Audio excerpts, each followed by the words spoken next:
Let me see if I can get it larger. Guilherme, tá pequeno ou grande? Yeah. Okay.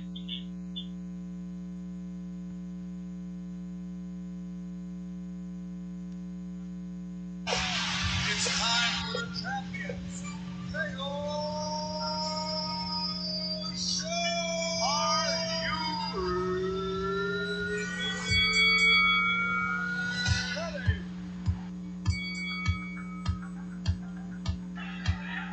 Tonight, we are going to witness the most anticipated match in the history of professional wrestling for the heavyweight championship of the world.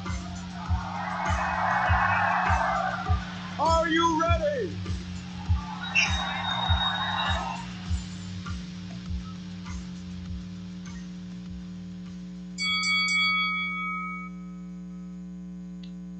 Thank you.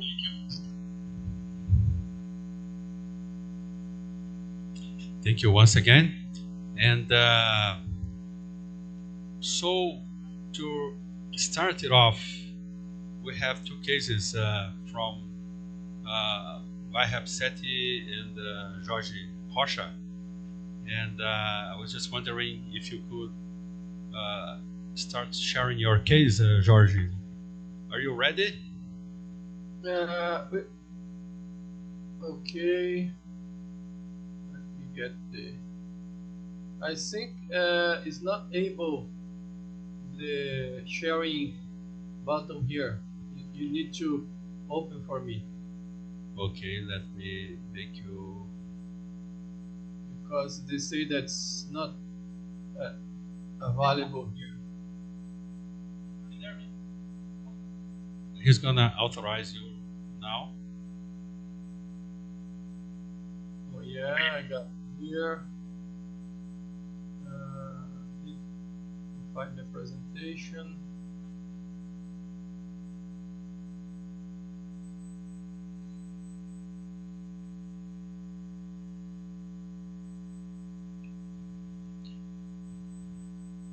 Marcelo Murilo Sassamoto just joined us, and welcome, Marcelo, my neighbor. Hello, good morning, good afternoon, good night to everybody. Hello, Hudson. Hi, how are you doing? You are on Eastern time, no? Like in the West. Right. 2 hours back from here.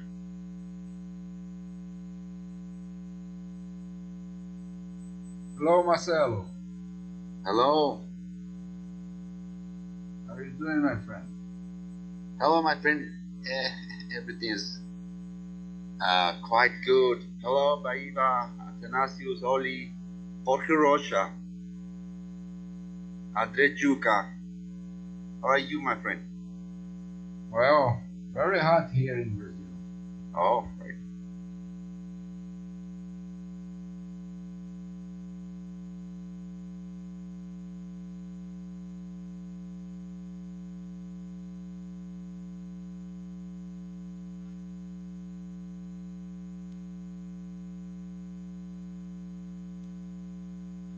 Jorge, your microphone is closed.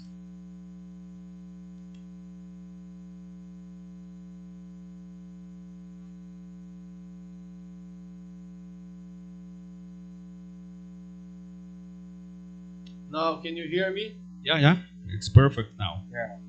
And the presentation, it's okay? Yes, For everybody? it's okay. It's on full screen. Wow, it's good to be here. Thank you so much to invite me. This great honor to be with so outstanding colleagues, and let's see if I can share something new for you. Have my disclosure that does not concern this talk, and it's a great honor to share my case with my friend from India, Dr. Sethi, very good friend. I don't know why they stopped to. Yeah. This case, a 52 years old female. She came from my office and said, "Oh, I was seeing something, then I lost my vision. My only eye 8 days ago. She was submitted to vitrectomy for diabetic retinopathy 2 months ago. The visual acuity was count fingers 1 meter, and the pressure was 8. And when I examined the back of the eye, I saw that a huge macular hole and a lot of fibrosis. And I say, what to do? It's not easy. The only eye for diabetic patients who are 52 years old, very young woman, and I have to do something. And I say, I will try. And then this is the OCT. You can see that this hole is more than 3,000 microns, and we have a big retina detachment, macular detachment. And then I start to operate, very careful, try to feel all the membranes, very careful, try not to harm more. And when I finished to peel everything, I said, what I can do for this macular hole? I said, maybe I can do an autologous transplant. And I just cut some nasal retina and just put inside the hole, very careful. That moment I just turn off the infusion, make less flow, and I just make the air fluid exchange and put oil and laser all the peripheral rows. And then this patient, after the surgery, have the graft here very well positioned. And with 1 month, she got 20/80, and after 1 year, she got 20/70 visual acuity. And then just invite you to meet each other face to face in Fort Lauderdale, May 8 to 11. Thank you. What a case! What a case! And the patient I got can't hear you, Hudson. It's close, your microphone. very good case, George. Nothing. No sound. Oh, now go. Can you hear now? Yeah, perfect. Yeah, very great case. And the patient's got 20/70. It's a large hole. And did you have any difficulty from where you did the retinotomy on the other side into transferring the patch to the actual macular hole? Did you use? Did you rely on perfluorocarbon liquid, or do you think that was not so important?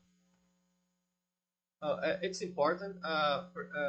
Careful, I use a lot when I do autologous transplant, but in this case specifically, I was afraid. Why? I have a huge hole with a lot of retina detachment, and I say, wow, if I put this silicone perfluorocarbon, and when I'm gonna took it over, it's so big hole that's maybe gonna be some depth underneath the retina, and I could not move this. And I say, okay, I'm gonna turn off the infusion completely and work, because you are using the trocar, valve trocar, we are in a closed system. And then I said, I'm gonna work all with the no fluid, and then I have very slow movements in the vitreous cavity, and I did, and I could put the patch, and it could make the air fluid exchange very, very slow. I think that I took more than 15 minutes to finish the air fluid exchange because I don't want to make a lot of movement inside the vitreous cavity. The intention was not to to dislodge the retina graft.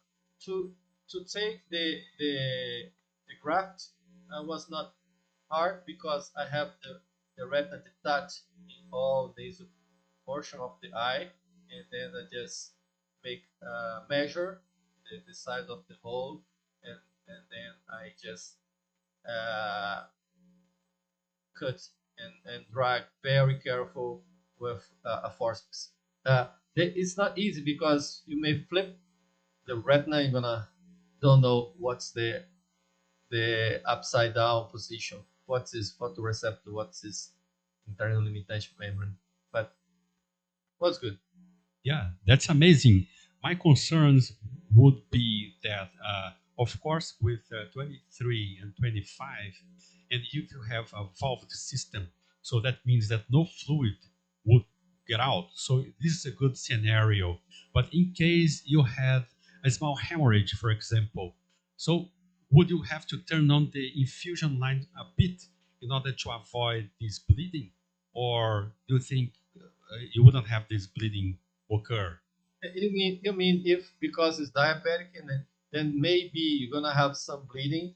I just make a very good cauterization in the retina before uh, cut the retina, and may have some bleeding, but I was lucky, no bleed at all, and then I could turn off the infusion because if you have some bleeding, you may need some pressurized eye to try to stop the bleeding, but was not the case. I agree that sometime I have you have to do many different maneuvers to get very good graft in the hole. You have to put the carbon to use the bimanual technique because it's more safe to stable the patch and not to flip it over. But in this case, I was trying to be very simple and words. Yeah, it worked well. Marcelo, would you like to comment? Yes. Okay. In this macular hole, big macular holes, I tried to put in the last 2 years platelets, and it works really, really well. Using obviously an activator, and I presented that case in Chile, I believe, and with good results. I mean, these big holes, we need to do everything we can to close it.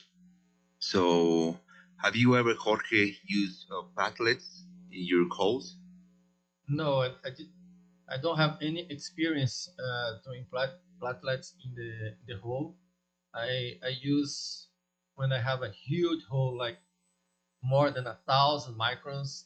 Nowadays, I'm using the autologous transplant, and then that's worked well. I really don't know if we the photoreceptor from the graft we're gonna populate and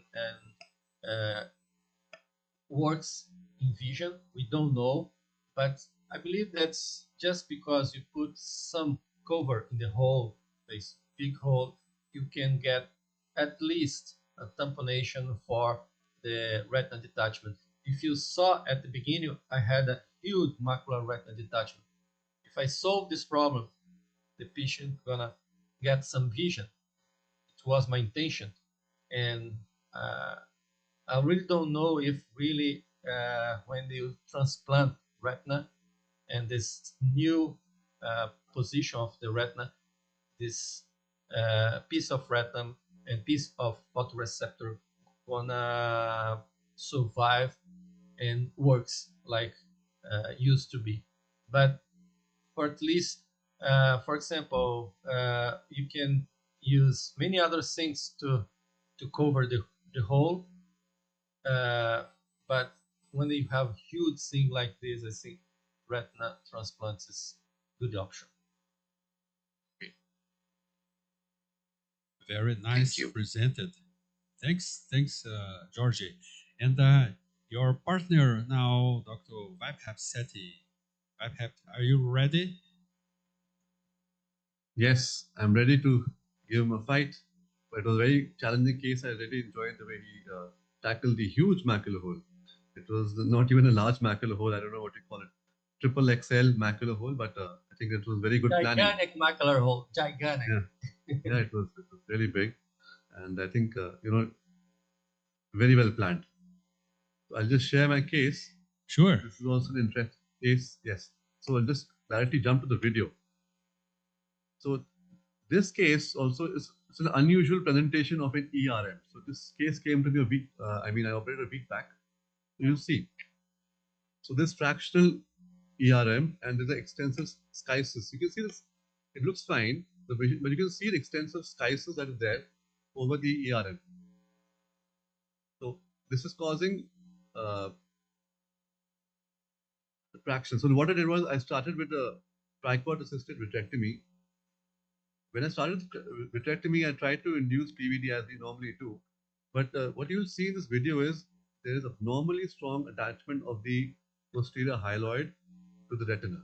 You could make out. So when I was doing this vitrectomy, you can see the different islands of posterior hyaloid. I'm trying to pull with maximum vacuum, but it's taking me a lot of time to clear off this posterior hyaloid from the macular area. And so the other area, if you see closely on the mid periphery, the posterior hyaloid is very schitic. So you can look at this. You see this. So the schisis is there, and there's also attachment of this posterior hyaloid to the epiretinal membrane, which I just trimmed off. Because of the attachment, there was a small retinal hemorrhage that happened while I trimmed off that schisis tissue. So till only after the mid periphery, after staining it with BBG under air, this is the picture. So this was a extensive schisis, and you can see. So what the plan here initially was that maybe I'll create large flaps of ILM and just leave it over the fovea so that I don't create much traction. But when I was continuing my ILM peeling, I realized that the pull was very extensive. There was a very tough membrane. This ERM was really adherent. So even without it causing any retinal tissue touch, there were multiple hemorrhages that happened because of the adherence of the ERM over the macula all across. So the thing here was I took my time and I peeled off the ILM all across the foveal first area so that I go centripetally and avoid any traction over the fovea. But you can see here, even with multiple attempts, it's very adherent and taught to pull off this tissue. Finally, I realized that this removing the ERM totally would be the solution for this case. So I went ahead and completely removed the ERM, and the ILM also came along with it. So this was the tissue at the end that I was able to remove off. And finally, I finished the peripheral vitrectomy and checked everywhere like normally do 360 degree, checked trocar entries, everything was fine. And I left this patient under air. So I did a fluid exchange, tried to place in air a week post-op, and you will see the OCT that I took a few days back. And this is how the patient is now. So he's improved. The vision was initially 20/80 and now it is 20/40. But you can see that the extensive schisis, the ERM, the tractional component has been removed. And fortunately, this impending thin tissue of the hole did not form. So, the only the dilemma I had while doing the surgery was, should I have just left flaps over the fovea like we do an ILM peeling? Or like I was lucky, maybe just remove it in total, like ERM. So this caused the traction went away and I had a better result. So I'll be observing this patient. Yes, thank you. Great case, Vaibhav. And the ILM was pretty tough. It was difficult to remove it, but when you got the ILM and second or third time, you remove it all over. So there was a little bit of a traction over there for maybe some time. Jorge Rocha, how do you discuss this case? Dr. Sethi, thank you so much to present so beautiful case. I have first one question. This patient was a high myopia or not? Because when I see the back of the eye, it doesn't look like a very high myopia, but when you show us the OCT, looks like macular schisis of high myopia patient. Yes, I was also surprised with the presentation. Normally, we don't see an ERM with such a presentation. I had shared it with Dr. Barbara as well, taking her inputs, how should I manage this patient? And she herself was a little surprised because this is a little rare presentation of an ERM. So this was a tractional ERM because this was not a high myopia. But you can see, I didn't show you other scans. So there was, as you can see, there was so much extension schisis that happened over the period of time that the central fovea also got split. So there was an impending macular hole. So the main worry was, if I operate this patient now, there could be a chance I can create a macular hole. But the question is, if I don't operate, the macular hole will itself form with natural history. Yeah, the natural history is going to be an open macular hole, a full thickness macular hole, just because we have traction. And the traction is so strong that make open inside the retinal layers. And then one thing that's we have to very careful is to remove the hyaloid and the interlimitante membrane. Some people use just to macular sparing, try not to push too much, because if you see we have a lead, but the lead is very thin, and then if you move too fast, you're gonna open a hole, and then gonna be a little bit more difficult.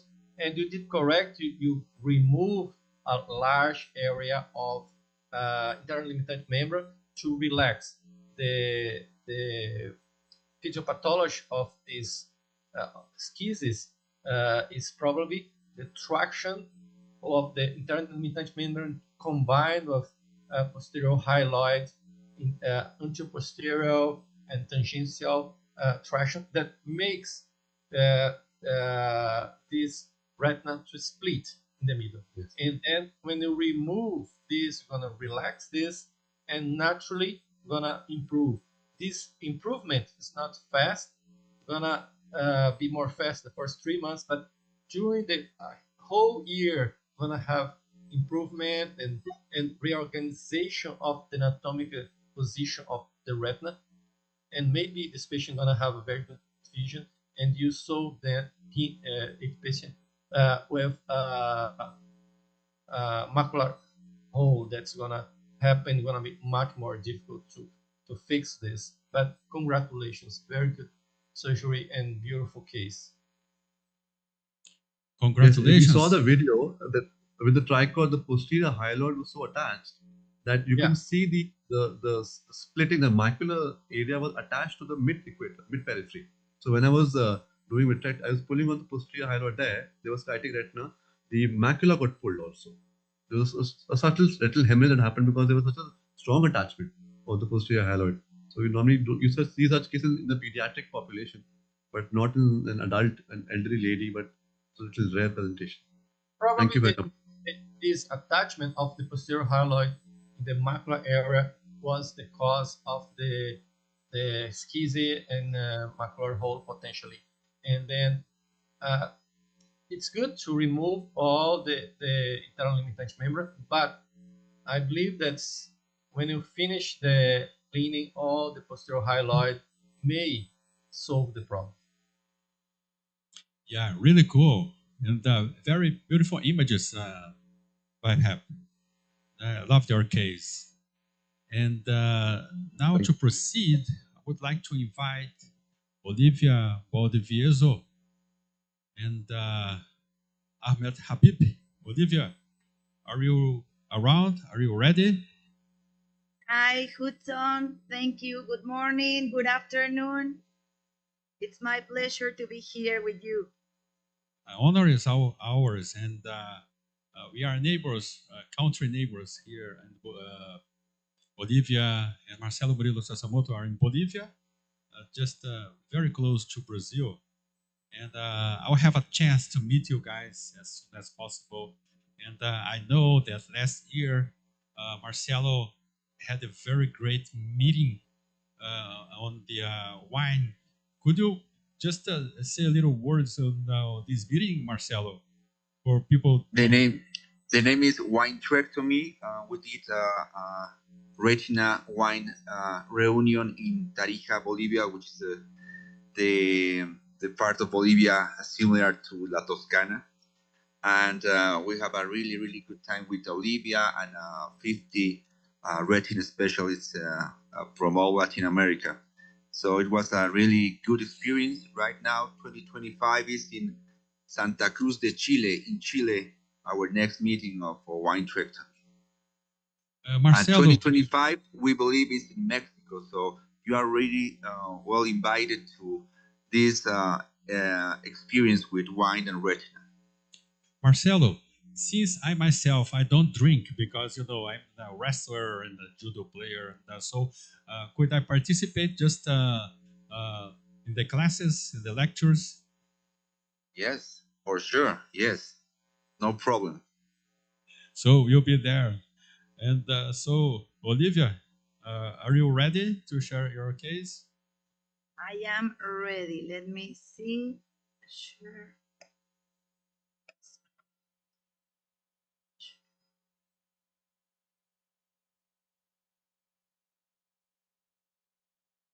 Can you see my screen?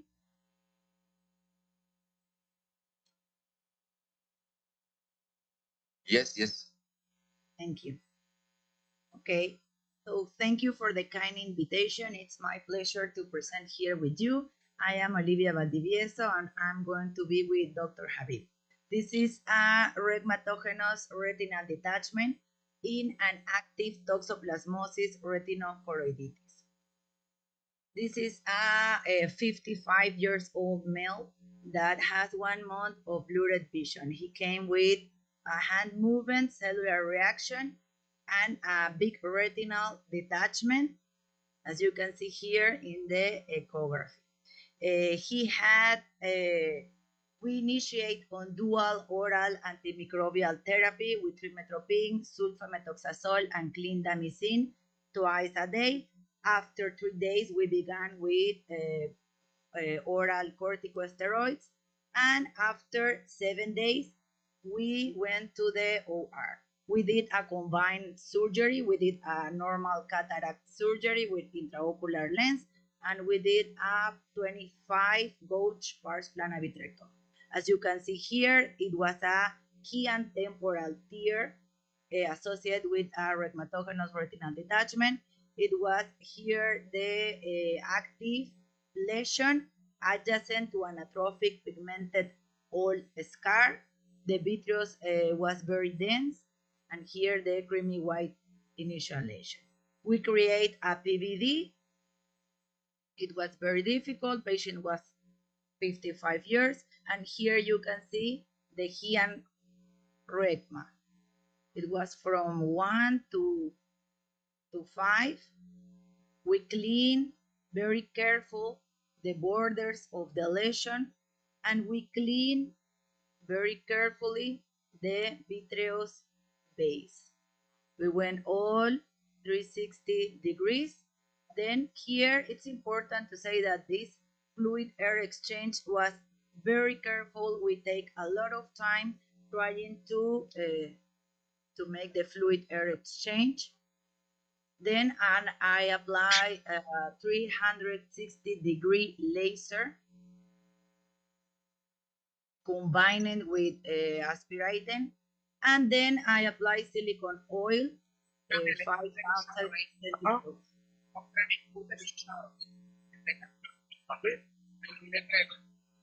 This is the end of the first part. This is the OCT after 3 months. The retina was attached. with a macular epiretinal membrane. So after 8 months, the patient was clean with no active vitritis or cellular reaction. So we decided to remove the silicone oil and make an ILM peeling. We did a 23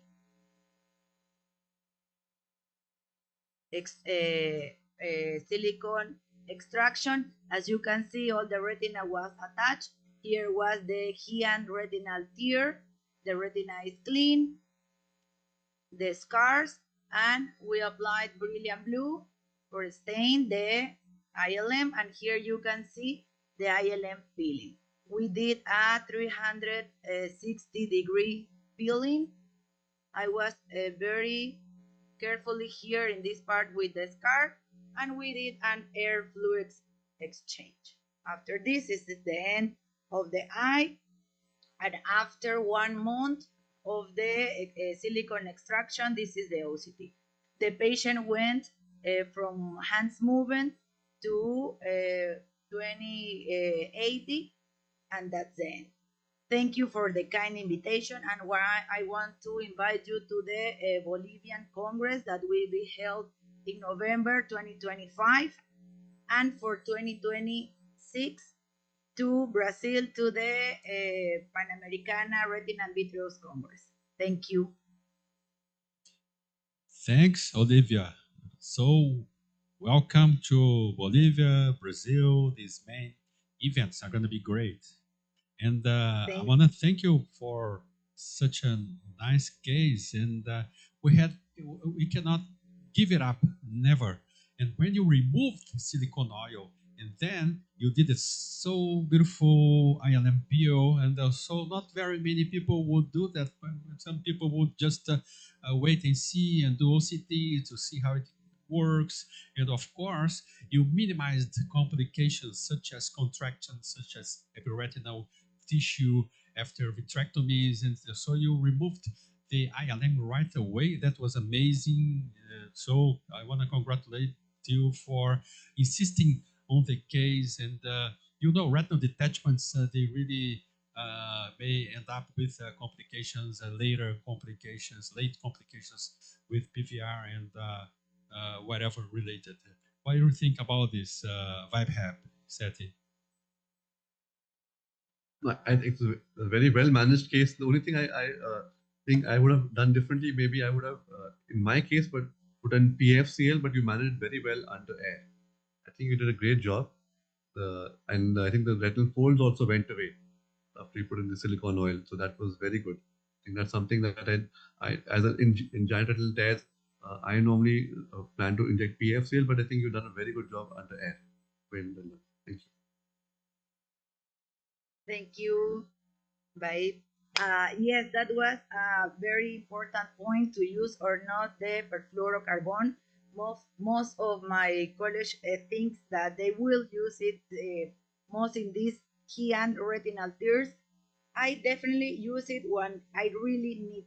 I left it for the final movement, because I am always afraid that the perfluorocarbon goes inside the retina and complicates more the situation. So when I can not use it, I prefer to not, but it's a good option to use it also.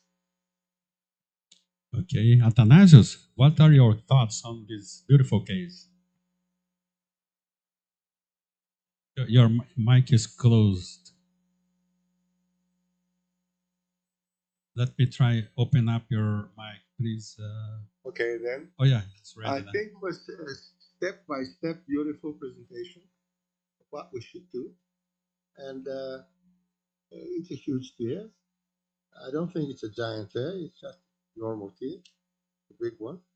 And the use of perfluorocarbon is always to be cautious about it, because it can have complications from perfluorocarbon. And sometimes, if you can attach it without the use of many instruments and without doing a lot of things, is the best thing. The less you're doing in order to attach the retina, the better for the retina. I don't fully agree with the ILM peeling at the end of the operation, of every operation, retinal detachment, because for the fellows, is a iatrogenic trauma that they can do at the end of a very successful operation, try to remove the ILM, which is not so easy. And I would hate to have some drop of vision because of manipulation, surgical manipulation of the retina, at the end of such a difficult situation. So I think we don't have a lot of PVR on this case, especially the macular packet and everything. Statistically, in my hands, I don't see the need of every retinal detachment to do the ILM peeling. I think I choose the cases where I do the ILM.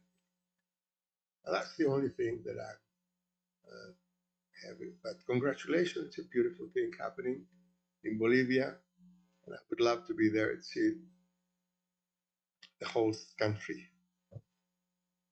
Thanks, Athanasius. Thank Jorge Rocha, we've done some research on ILM peel during retinal detachment surgeries. And what do you think, at least in our country here in Brazil, what the percentage of ILM peel that we do together with our retinal detachment surgery? What do you think about it? It's increasing, it's 5%, it's 15%, or it's more? First, Olivia, beautiful Kate, thank you so much to present that. We have a lot of toxoplasmosis in Brazil, a lot of retinal detachment. You did beautifully. And I agree completely with Athanasius. For retina, less is more. If you do less less peeling, it's much better because manipulations, you can have so many complications. Even, that's the DOMF, the association of optical nerve layers, is not change a lot of vision, but with microperimetry, you have loss of sensitivity of the retina if you do beautifully. But good case. And in Brazil, what I know that people are doing less and less peeling of internal limited membrane during vitrectomy for retina cases. All the Congress that I heard, everybody is avoiding. Or the only situation that we can peel if you have epiretinal membrane, and sometimes when we remove a epiretinal membrane, it's so stuck that's come together with internal limited membrane, and then it's something that's unavoidable. But anyway, in Brazil, in the whole world, the people are doing much less limited membrane remove for retinal detachment. Thanks. And please, Ahmed Habib, what, in this case, because you're going to present your case by now, but before you present your case, what are your comments on that? How much, what percentage would you do during the silicone oil removal after retinal detachment or during retinal detachment surgery? So when would you attempt to do ILM peeling? So first, I would like to congratulate Olivia. It's a very nice case, so beautifully done. And of course, I commend you on the prophylactic, the antibiotics and the steroids before the operation. That's those details that matter. Actually, I would do the same as you did, but with some PFCL to avoid slippage of the retina. About the ILM, I would usually I do the ILM in the posterior pole if there is a break that is a break or a scar that is near to the fovea, because in my cases I see that there is an epiretinal membrane that forms usually when there is a break that is near, a break that is large, or a scar that is near to the fovea. So if this is the case, I remove the ILM usually. Yeah, thanks for your comments. Would anybody like to comment on this case? And before we proceed to Ahmed Habib's case, and I think it's a great discussion. We know what we do different in different areas, so it's a very rich discussion. And so, Ahmed, please, you are fine to introduce your case. Are you ready? Yes. Okay.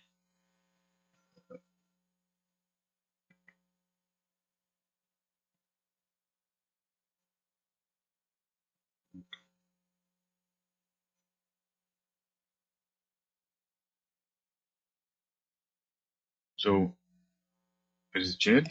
Can you see it? Yes, it's visible. Okay. So this was a case of a 14-year-old girl with a penetrating trauma that was repaired 7 months ago. As you can see at the site of the wound repair, there's a depression and a globe deformation at Ahmed, this site. The image is not displaying yet. Video not coming.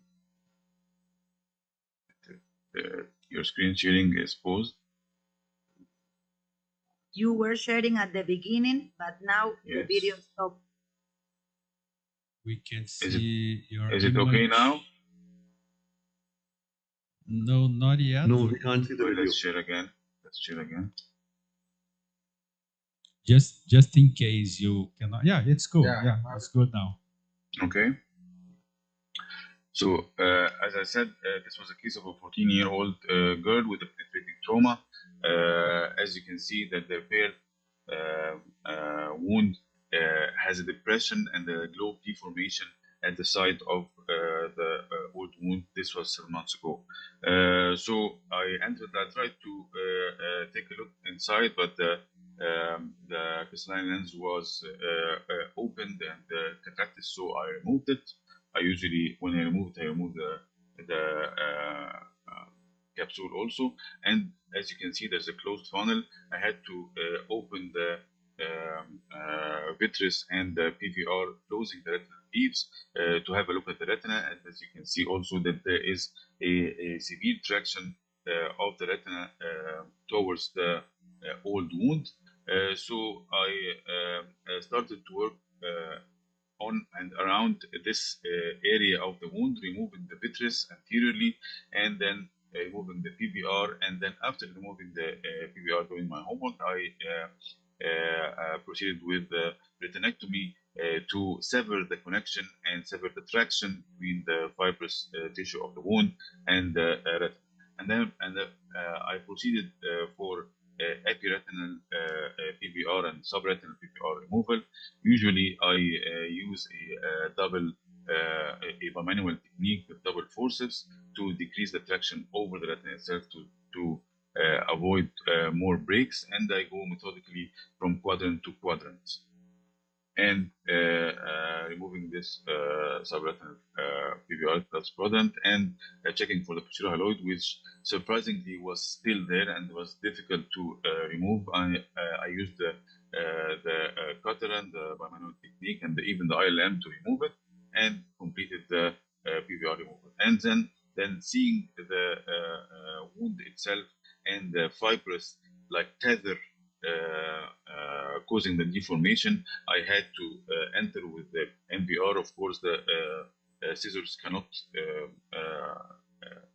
overcome this fibrous tissue, so I had to use the MVR itself to decrease the fibrous tissue tether, and it turned out that it is a bridge that was cut. Again, this is a slower video. As you can see, an immediate recoil as soon as the fibrous traction was relieved, and the depression was gone, and the deformation was resolved immediately. And then I completed the retinal surgery, putting PFCL, doing some rotation to return the fovea to normal position, doing some radial cuts to increase the circumference to let the retina lie flat comfortably, and then removing the ILM just to make sure that the PVR over the hole was removed, and then completed normally the barrage and the silicone oil with PFC exchange, and the retina was flat at the end, and the vision is improving. Thank you. Amazing case, Ahmed. I couldn't believe when I saw at the beginning this flourished PVR retinal detachment, and you started with the anterior segment and then removed the anterior, doing the capsulorhexis, anterior capsulorhexis, and the whole thing came out. So it was not easy to see whether you could connect around in the fit capsulorhexis, but then you remove the lens, and then the retina was so detached.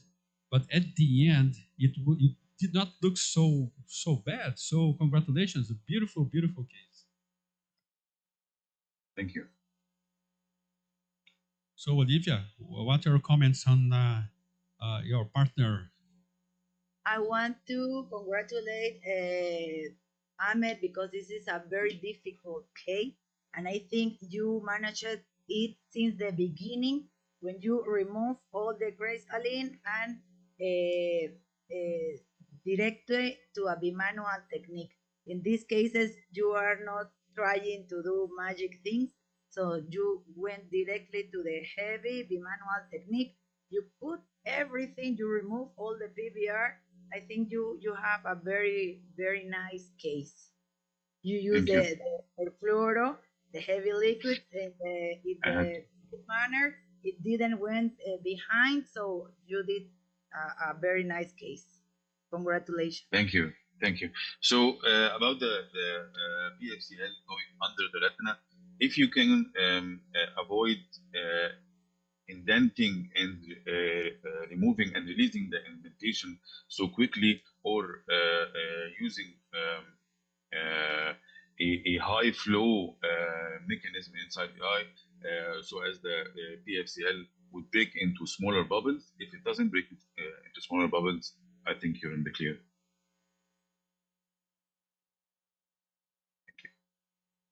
Yeah, I want to welcome also Dr. Lem, Professor Wai-Chin Lem, just arrived, and we know his time is a lot earlier than ours, 4 or 5 hours. So welcome, Dr. Lem, for coming. Thank you. And I know you're already warming up for your last presentation 2 from now with André Jucá. André Jucá said he did a very good case as well. And so I'm happy that you are around. And I remember in the events that happened those weeks and months ago, your picture with Vaibhav Sethi that is now back in India. So I just want to congratulate again PanOphthalmologica for being with Retinawesome together again. And you know that you are part of the DNA Retinawesome as Dr. Lem. We started things together, and we are honored always to have you, Dr. Lem, here. And thank you. Dr. Thank Lem, you very much. if you want to just comment on this case, this was very interesting. Yeah, no, it's amazing. I think Dr. David has done an amazing job. I think he spent at least 2-3 hours in this case, and his meticulous approach, is what really makes the difference between a good outcome and bad outcome. And I think he emphasized, and I think those are many pointers that he has demonstrated in his surgery, particularly in children, to try to peel or separate the vitreous in a detached retina. A bimanual technique is essential. There's no other way. And he go after both the pre-retinal PVL and the subretinal PVL, and he takes the time to make sure that at the end, even though when the retina looks flat, he using the diamond dust scraper as a tissue manipulator to rotate the retina in the proper position, so that the patient has right orientations of the object, the images, so that there's no torsions or like deviations of their visions. So I think the meticulous approaches is the key here, and he is such a very clever and very skillful surgery. So credit to hats off to Dr. Ahmed Habib. Thank you. And Ahmed, like Olivia, you both attempted to remove the ILM. That was amazing because in different situations, her case, the retina was better, and in your case, the retina had lots of PVR, but even though these PVR, you could grab the ILM freely and relieved. So those, actually, to be honest, the ILM itself wasn't the goal for me.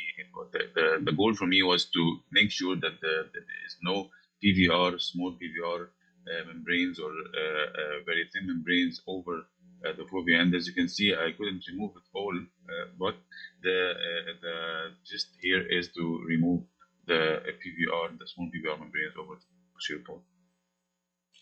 Congratulations. And Thank you. I want to call for the next match. Dr. Marcelo Murilo Sasamoto and Dr.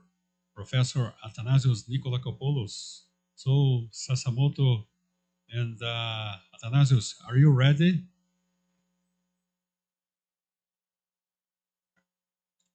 I'm ready. Sasamoto, When you are. did you bring your gloves? Because it's tough, you know. Athanasios is very tough. It's a winectomy that we are allies together. I'm not wrestling, you know, so I can drink.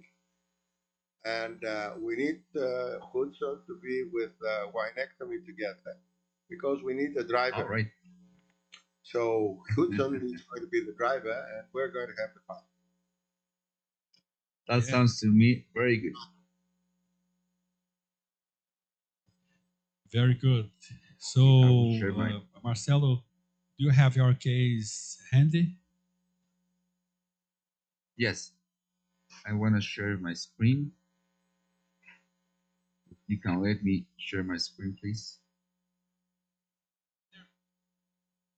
Sasamoto to share his I can.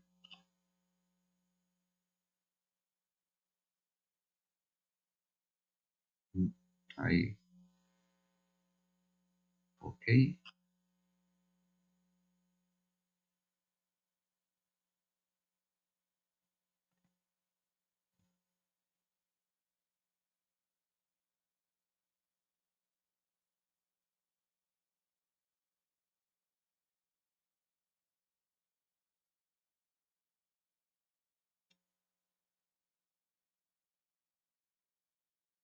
Okay. So this is a trauma video that I prefer. It's a penetrating ocular trauma in a 3-year-old patient. So in this case, what we did, we found this big wound, zone 3, with sclera and cornea compromise. So we did a first surgery, repairing a primary surgery, repairing the cornea and sclera, and wait about 15 days to perform the first-plana vitrectomy. When we performed the first-plana vitrectomy, we found retinal detachment. All the periphery was really affected, and well, before that, we also worked with the other wounds around the eye, the eyelids. You know, 3-year-old, we need to be very careful repairing and avoiding scars or minimizing scars.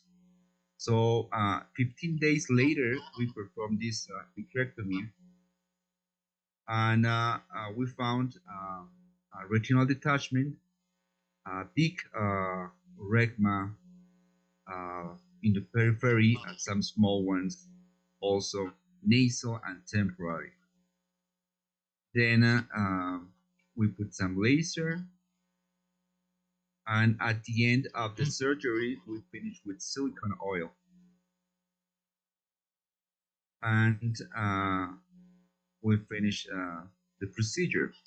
My problem was 1 year later, I got this choroidal, small choroidal that resolves spontaneously and got no trouble. But my problem is right now, she had a band keratopathy. With the cornea department, we work with EDTA chalcesium, 0.1, 0.05 molar, and it works really well. You know, in a zone 3, statistically, there's a bad prognosis, 2200 or worse. So this patient had a hand movement 15 centimeters, and with the EDTA chalcesium, maintain this visual acuity. But the thing is that in the future, I need to remove the silicone and also maybe, I don't know if perform a corneal transplant. So I need some advice in this case. So would you be so kind to help me in this situation? Thank you. Thank you, Marcelo. How long would you think you would wait until you remove the silicone oil, if you remove it anytime soon? I'm really afraid of removing. Right now, patient is 5, but I think I need to do this year. In such cases, to avoid, to keep following the cornea, as you said, you had this band keratopathy, you keep doing the microscopy or do anything else? Right now, I have a accepting vision for surgery. That's why I was planning to enter in this 6 months, approaching the 6 months. Okay, Athanasius, how would you comment this trauma? This trauma cases are very difficult. In case you keep the eye in a good situation or average situation, in order to avoid more complications, I think it's cool. Recording stopped. The way it was performed. So, Well, what's your opinion? First of all, the most important difficulty is the age of the patient. The age of the patient is very important to understand. At such an age, you have multiple problems to face. First of all, the vitreous is another problem because it's very, very hardly attached to the retina. The second issue is that the baby, the child, needs to have some kind of vision in order for his eye to be able to work in the future. And the third is that you cannot avoid the cornea problems when you have silicone oil because the baby cannot sit in one position, and this is multi-difficulty. And band keratopathy that means that the cornea is drying out. And the drying effect of a cornea on a sutured cornea, on a cornea that has a trauma, it's very difficult to avoid. And this is the only thing you can do in the future, is to keep any kind of vision that the baby has, and keeping the silicone oil inside in order to have that. You're very reluctant to remove the silicone in this case. And sometimes you do complicated cases like the transplant, cornea transplant, and keeping the silicone inside until you feel safe to have the eye. And the other issue is that the eye is growing together with age. So you need to have, you don't want to have a microphthalmos or a nanophthalmos on the side. So you need to keep the blood supply and the living of the eye, even if he's not seeing very well, to keep it safe. So this is a very difficult case, and I think it's one of the most difficult cases, trauma in children. It's a super difficult thing because you have to follow it for the rest of your life. Not their life, your life. So if you start that, you need to face it. And it's the psychological feeling of the baby, the kind of visual field the baby has, and also what is going to be the future of this eye. So it's not just one simple thing. And congratulations for taking task of fixing such a difficult case in such a good result. And when you have a good result like that, you don't want to sacrifice the good result by removing the silicone. You might. I have another thing that I can change the silicone if that's emulsified. I'm using only 5,000 centistoke silicone oil, and sometimes I change the silicone oil and I remove the old silicone and put some more silicone because I want the baby to grow with some kind of vision and to grow the eye together with the baby. This is a very important issue for me. Thank you, Athanasius. I believe it's it's a really tough situation with not only the patient, but also with the family. But I think a good option is to change the silicone oil, make a corneal transplant, and wait, and control this eye forever. Congratulations for taking over these cases and credit for what you're doing. And I know the difficulty. You're doing a great job. Guinectomy is a fine way of doing things. Thanks. By the way, I want to comment also, as Olivia said, we have a Bolivian Congress, Retina Congress meeting in November, and if you want to join us, you're very welcome. We can coordinate and see us. Cochabamba, the place, the city called Cochabamba, Bolivia. It's a nice name. Sounds good. Sounds great. But the thing is that I would like to everybody to have this opportunity to share the DNA of Retinawesome with the TVRS DNA, which is Thessaloniki Retinawesome School that is done the first week of July. And the first week of July in Greece, it's the beginning of summer, which is beautiful to be there. And if you want to have some information and contact with us, it's tvrs.gr, the website. Take a look and see if you can do it. We have about 40 people training 40 people, and the teachers are about 55.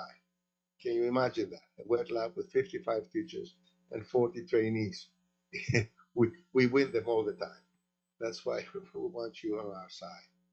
But I would love, South America is too far away from me, and I haven't been familiar with that. So I would like to start up now with having such great surgeons. They live there, and I would love to come and see you from near. But the same invitation goes to Thessaloniki. Come in Greece. It's a little bit expensive now, but come. Thanks. Thank you, Athanasius. Thanks, Athanasius. Thanks, Marcelo. And I know, Dr. Nem, you were in Thessaloniki Vittoreto Summer School last year. What are your thoughts on the event? How do you like it presentially? I participated online, so it's not the same thing, of course. So what did you get to learn from this great event from Athanasius? I think it is a unique training that was for anyone interested in VR surgery. As Dr. Athanasius said, the ratio of trainer to trainee is 1-to-1, if not more. And what's amazing is that there is all kinds of vitrectomy machines from every vendors that you can imagine that's available in Europe. And that allows people to practice on the different machines. And I think it's also well supported with the bionical eye that you can practice on the surgery that is kind of almost in real situations. So the lectures that was provided there by the trainers and also top notched. So I think the trainee get more than they bargain for. Right, what they pay for is just in million times returned. And there's also this cohesiveness among the teachers, and we all can work together. And in fact, I learned a lot as a trainer from just participating as well, because they all sharing their kind of the pearls, their tips of how to do things better in the course. So I think it is an amazing and a great meetings for both the trainer and the trainees. And you have to be in person. And I think doing it remotely just missing the whole opportunities. Well, it's the other part of the internet. There's no internet there. It's just you and the patient. So they cannot find in the internet or in the website or whatever they're doing the experience transmitted from one to the other. And it's a personal contact. This is very important. And I'm learning a lot from you, and I'm learning a lot from the other trainers, and we really enjoy it. It's like a party. It's a campus all together, and I think this is what we call DNA. DNA means people who like to give what they have, who like to give you tips, who like to communicate, who like to love other people. And if you don't like other people, you don't like to share knowledge, you don't have this DNA, so you don't belong to this party. So we would love to have you again. There is not one year. Every year is different. Every year the weather is different. So we would like to have you next year. And first week of July, Lam, you are a participant and a teacher and a friend and a brother. So we'd like to have you again. Thank you. Thank you, Athanasios. And Athanasios. Hassan, I just want to comment on Marcelo's case. Sure. That was amazing how the trauma case were able to salvage. I think the EDTA, we use it quite liberally to get rid of the calcium deposit, the band keratopathy. But in the long run, though, if there's plan to do the corneal transplant, you may want to look into creating either an artificial pupil or finding ways to separate the posterior segment from the anterior segments to minimize any further oil contact to the cornea. Otherwise, this will happen again in a few years, and then you end up repeating another graft or doing something to kind of salvage the anterior segment. So nowadays, there are opportunity with either sutures or artificial pupil, or even putting IOL that might be able to create the two compartments. So something that you may want to look into as the child get a little older and as you plan for your next surgery. But amazing surgery that you have done from the beginning. And like Dr. Tanasa said, taking on cases like this is not an easy task, and you were committed for a long time. Yeah, that's true. Dr. Nam, in case you had this corneal opacity over the months or even years, how easy you can get keratoprosthesis in case you need it to remove silicone, to see the eye fundus, and how do you manage that? Do you always have the anterior segment surgeon to cooperate with you together with those cases to put the keratoprosthesis over there?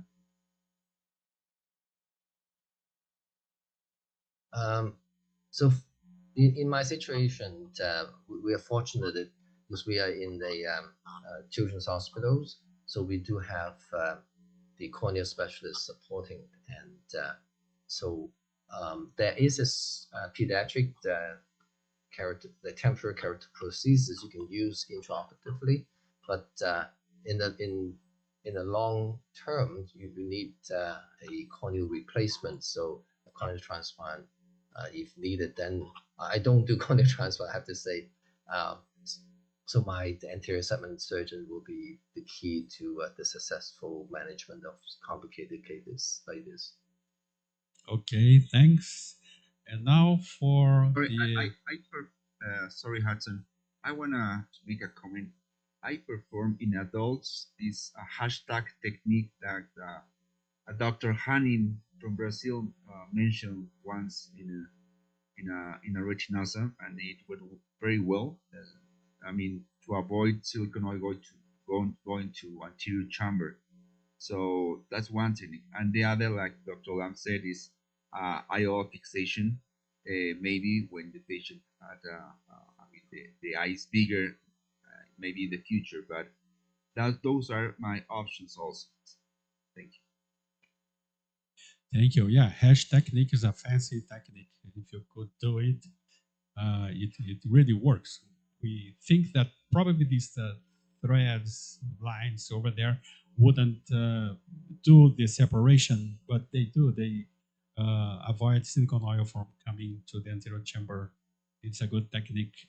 And now, Athanasius, you want me to share your case? Yes, please. I think since I'm using my phone now, I'm Sure. So if you can put it on, I just want to present you some tricks and tips I'm using for a giant hair. As you can see, there's a giant hair. Can you see it in full screen? Yeah. Okay. I can see it. So you tell me when to start. Yeah. Just a minute before you start, because it's a very short video, 1 minute. The thing is that when you have a true giant hair, the difference is that the traction is not on the posterior flap, it's on the anterior flap. And that's the major difference between retinal detachment and giant hair. That means that you have to remove the part of the traction that is on the periphery and not the part of the traction that is on the central area, which is, that's why they make it. And the other thing is that a huge opening of the choroid against the vitreous, and that means that you have a lot of pigment cells getting in, so there's a very fast transition from a giant hair to PVR, much faster than any other detachment. So the trick and tips is how to put the peripheral carbon inside the eye without having slippage when you change to gas. So we need to change it from peripheral carbon to silicone oil exchange, and not from peripheral carbon to gas and then silicone oil. And in order to succeed that, I'm using the dual fluid needle technique, soft tip fluid needle. That means that I'm connecting one fluid needle with my injection system that I have for silicone oil, and I'm injecting peripheral carbon through the injection system. That means I'm using my foot pedal to inject PFCL. So I don't make any bubbles, and it's just coming one bubble. And on the other hand, because I'm using bimanual surgery, I'm using the tip of the fluid needle of the other fluid needle in order to suck fluid outside while injecting peripheral carbon. And this way you remove the anterior flap backwards. You can see now that I'm injecting in one bubble. Can you go forward, DK? You can see it's one bubble of peripheral carbon, and with the other tip of the fluid needle, I'm just pulling away. And the way to do it sometimes is you have an infusion that is specially made by Med1. It's specially made for silicone oil. And if you can find that, because it's very rare to find it now, you can inject 5,700 silicone oil without any problem from the infusion line, and you don't have to use a special infusion for this. And this is an extraordinary thing happening, and people don't know it's existing, but it's Med1, and I'm using it so many times, and it saves a lot of things. So you see the 570,000 silicone oil, it's very tough, and but it stays there for a long time.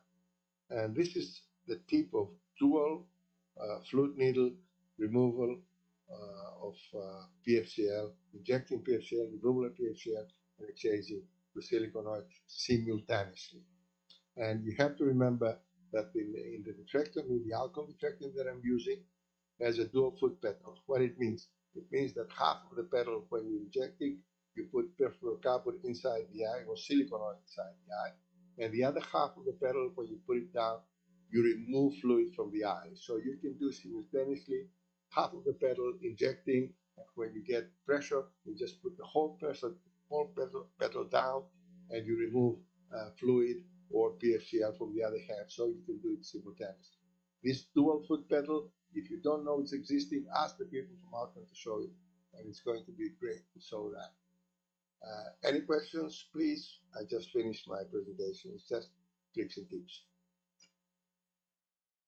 So it could bear 5,000 centi stock and it doesn't, blow away?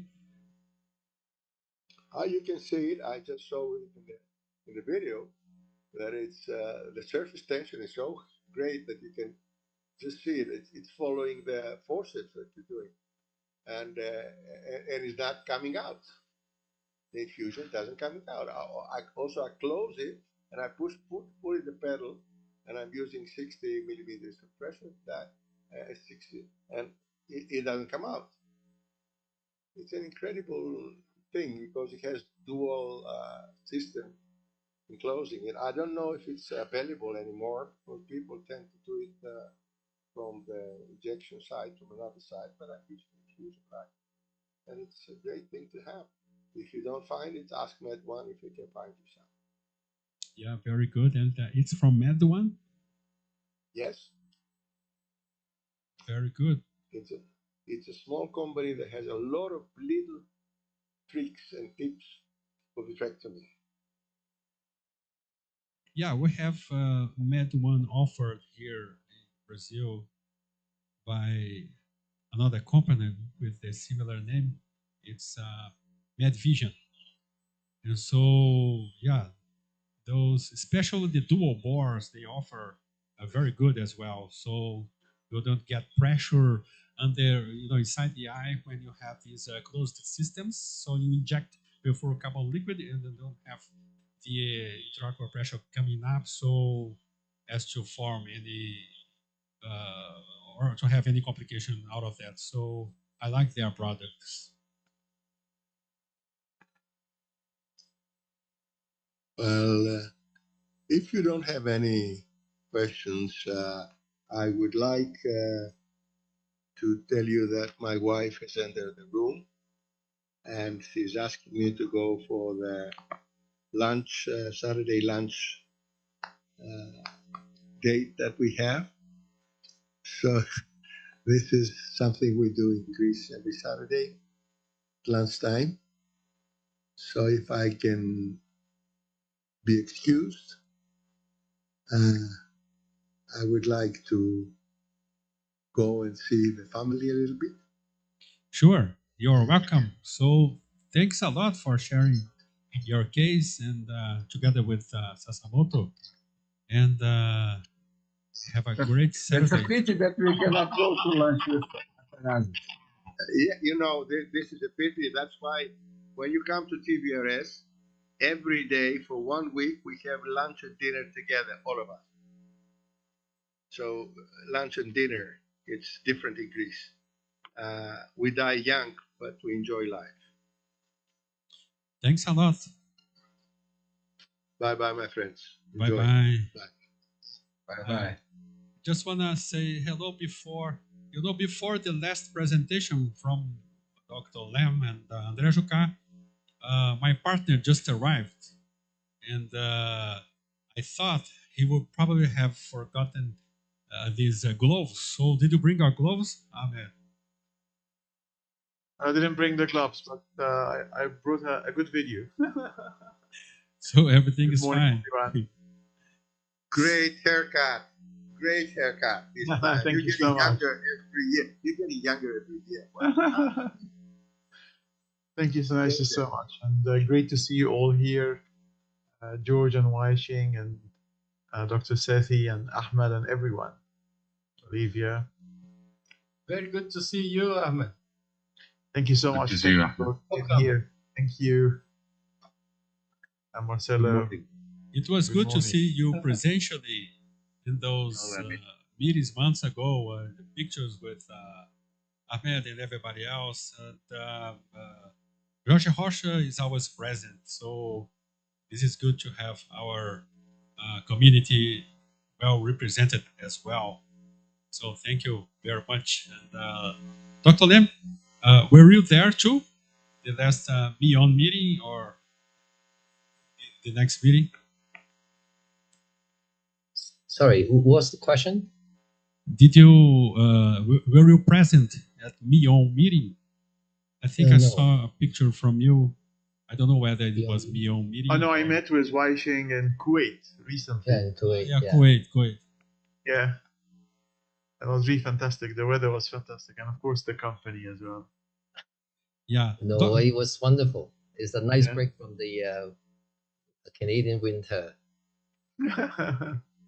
Dr. Lam, I remember, live surgery in Kuwait that you participated some years ago with other retina surgeons, and was that the same event?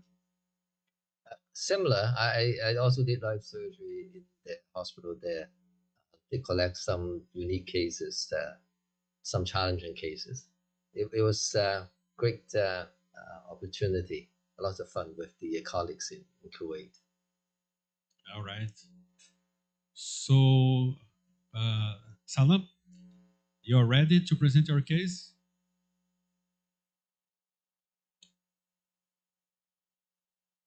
Would you like to share it by now, or you want me to share mine first? I think he's out for a while. Probably he got disconnected, but he's gonna come back in. So I will present my case before his. Just tell me whether it's on full screen, please.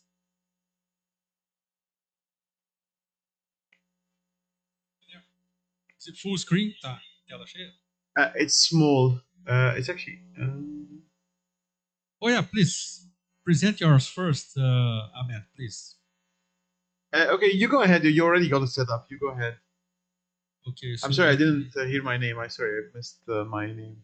Just to make sure go ahead. it's on full screen. Just a second. Yeah, let me try to open up this. Is it a full screen? Not yet. It hasn't started playing as yet from my side. I know, but Okay. is it on full screen or is small? Okay. So I think it's full. I think it's full screen. So it's a 3D video. You know, I like to present 3D videos, and in case this is a diabetic retinopathy proliferative case, the thing is that how far you should go. You should do more surgery or should less surgery. This patient in 2022 had this right proliferative vitreoretinopathy, but with time he was getting worse, and he was losing all his follow-ups. He was not coming to the clinic, and his left eye was just like that. His left eye had this very proliferative vitreoretinopathy and the retinal detachment. This was the right eye. The left eye was fibrous tissue, a diabetic patient, and this was his left eye. So the thing is, when you imagine 2 years ago, and actually less than 2 years, 1 year and a half approximately, you have this proliferative case here with new vessels on the retina surface. But then you come up with the surgery. 2 years ago, it got so worse. So how can you reach down this fibrous tissue here to do a good surgery? Because the left eye was too bad. So as I show you here, the left eye has this previous retinal combined tractional retinal detachment with this funnel shape, and so the outcome was too bad. So I decided to do surgery because the patient finally showed up almost 1 year and a half later. That was the situation of the good eye. So should I do more? Should I do less? And how could I relieve those tractions without getting anything worse? Because it's already very bad. So removing here the vitreous hemorrhage and the hyaloid, disconnecting the hyaloid from the retina itself and fibrous tissue was not easy at all. Because if you apply too much force, you could well create this large hole, and trying to remove and separate here the fibrous tissue from the retina was not a very easy task. So the thing was not to do too much, to do less is more. So I'm doing here the removal of these fibrous tissue band like that. So with the cutter, it got relieved. So I was happy about that. I just wanted to trim it a little more. And if you want to do more, sometimes you need another hand. And my other hand, as you're going to see here in a few seconds, is perfluorocarbon liquid, because it counteracts your actions and you can actually approach the retina without causing too much traction on your side, like pulling the retina here and there. So perfluorocarbon liquid was the next step of the procedure. We had these active hemorrhages, and also the advantage of perfluorocarbon that it's gonna halt these hemorrhages. You have this epiretinal fibrous tissue here. I'm trying to relieve as much as possible with this 25 gauge special forceps, serrated one, to remove the and pull up the fibrous tissue very carefully. And now doing the photocoagulation. And because the last case, the left eye of this patient was so bad, and this could well come to be the retinal detachment, I did this direct fluid exchange, silicone oil perfluorocarbon exchange, to get the retina attached at the end. And it got actually beautifully attached like that with endo laser. And in such a case, I'm just waiting for some time because the patient is phakic. His lens is still very clear. I don't want to leave silicone oil for a long time. So to keep the lens clear, and after it gets stabilized, I will remove the silicone oil. This is the way I do the direct exchange. So I hold the infusion line like that, and after holding the infusion line, the silicone oil is injected through the infusion line, and I remove the perfluorocarbon liquid with the backflush cannula like that. So you've got this better control of the pressure and what you are removing. And I remember Dr. Ahmed Salam explaining in some of his earlier videos. And of course, in this case, is 23 gauge cannula, backflush cannula. But of course, if it was 25, I would better off opening up the sclerotomy site and inserting this 23 gauge. Otherwise, I would have a very high pressure inside the eye. So the end result was that, and the patient got a lot better. Thank you very much. This was a tough case, and the discussion here to open for you is whether to do more or to do less. And of course, I think I did what was enough, because if I hadn't removed those tractions, circular tractions, fibrous tissues around the macula area, the retina would be detached. And as you saw, the left eye had this funnel-shaped retinal detachment, and things could get worse in the very short time. Thanks. That's beautiful, really, Hudson. It's a beautiful case, and the exchange is beautiful. The direct exchange. I think there are lots of tips in the direct exchange, and whether passive or active direct PFCL silicone oil exchange, and many people shy away from direct exchange, although it's good, it's quicker, the visualization is very good. If you have a giant break or retinectomy, your slippage risk is very, very low. But I think in many fellowships it's not taught, because there are sort of like tips and tricks and in this technique, and you can have very high pressure with the passive technique. So I think that's great. That's a beautiful exchange.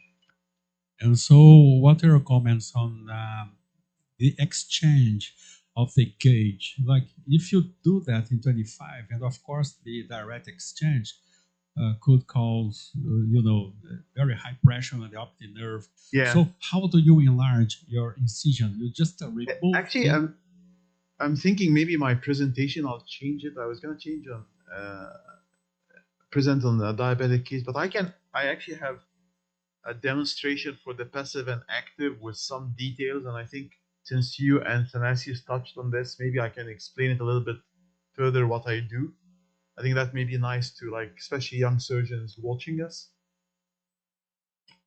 Yeah. So when I present, Yeah, I can. you can present it right now. Please. Okay. Are you ready? Yeah. Let me just get to my drive because I'll change the presentation. Okay. So this is from we have a book just came out. It's called Vitreoretinal Surgery Manual. I hope that young doctors, and I mean it's mainly really for young and for established surgeons, all about tips and tricks and how to do this, how to do surgery the simplest way. And I have the honor and the pleasure of editing this book with Jim Powell-Genie and Perrin Kuhn and Ron Edelman. It's called Vitreoretinal Surgery Manual. And these are some of the videos there. I'll show you the passive exchange first. The passive method for direct workup. Let me here. Can you see my screen? Yes, yes. Okay, I'll show you different things here, and really would welcome your feedback. And I really I find this area of the fluidic exchange very interesting. So this is a setup here of the passive exchange where you have the light pipe in one hand, the passive aspiration. So this is a passive aspiration; it's not active. And then you have the silicone oil going here, the injection. And that here is the setup to show you here. So this is you have the passive exchange here. And another modification, because sometimes, especially when you're doing 25, if you try to inject through the fluid line like here, the oil gets the cannula to shoot out from the trocar. So another modification, especially if you're using 25, is to do it like this. You have the passive aspiration in your hand, you have the silicone oil injection in your hand without the cannula, and the problem is the light pipe, so you're going to use a chandelier. So that's a modification, especially if you're using 25. And that, again, here is all passive. Now the technique starts like this. So this is exactly what you want to achieve. You have the PFCL here in the retina, the silicone oil is coming, and you see in Fig A, and very important whether you're doing passive or active exchange, the tip of the back flush should always be in BSS or PFCL and never in oil. Because if you put the tip of the back flush, whether you're doing active or passive in oil, it's going to block the back flush, and that can be a problem. So the ideally is you go on top of the PFCL, and wait for the silicone oil to come. Then after that, you go to the break and dry the break, and then you move to the remove the posterior PFCL. In reality, you don't need to dry the break much if you're doing the direct exchange, because what happens is the silicone oil and the PFCL both are hydrophobic and they join together so much well. So actually, you can, once the oil comes in to join the PFCL, you can go to the disc. But ideally, you want to drain to avoid slippage, but usually slippage does not happen if you don't run into hypotony. And with the passive, you don't run into hypotony. So here, and this is the technique is going to start in a second. That's what you're trying to achieve here.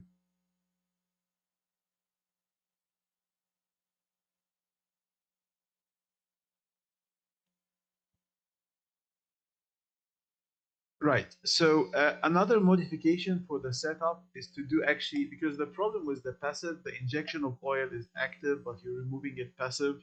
So there's a pressure rise, and that's why people shy away from this technique, because the pressure can go very high in the eye.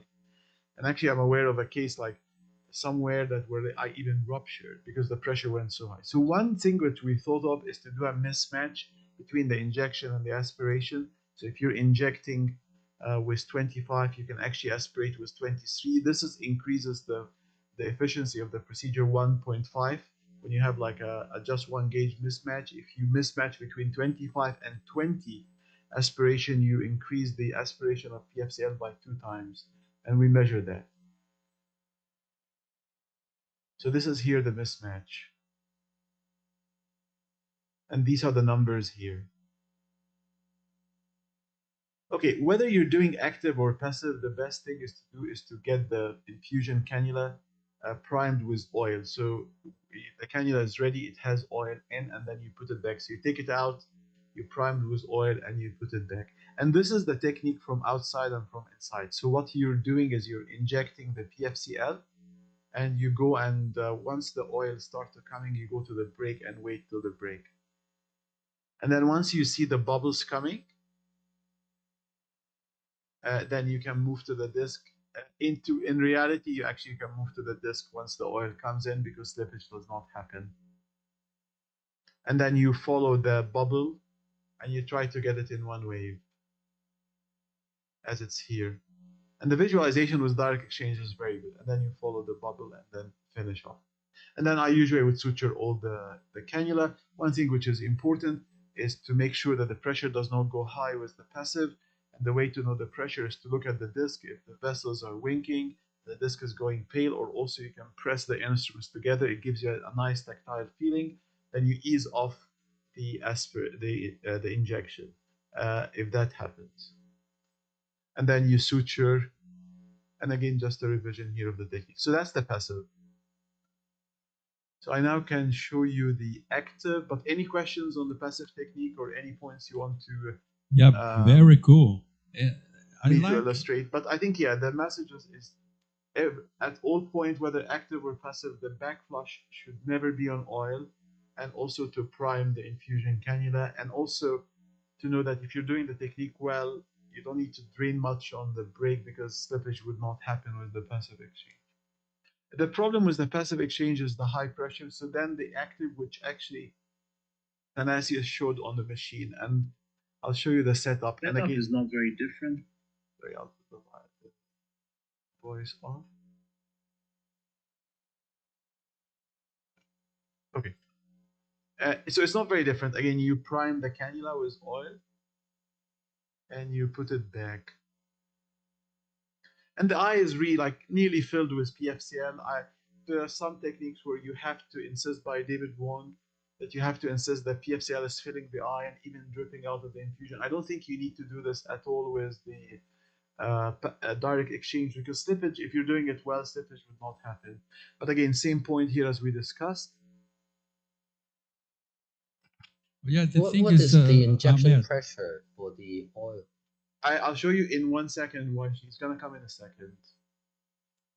And again, same here. You go, oil comes in, you go to the break, and once you start seeing the two bubbles together, you see here a bubble and then a bubble outside it. That's actually DSS outside it.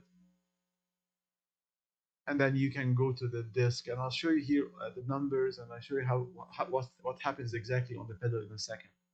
And then you go here and you drain. And this is here the nice part. So it's usually with the active, we go 250 and 30. And that's usually gets the number right. And this is how to set up the machine. So when you go to extrusion, if you're doing passive, then the aspiration, which is on the top, the vacuum is usually switched off.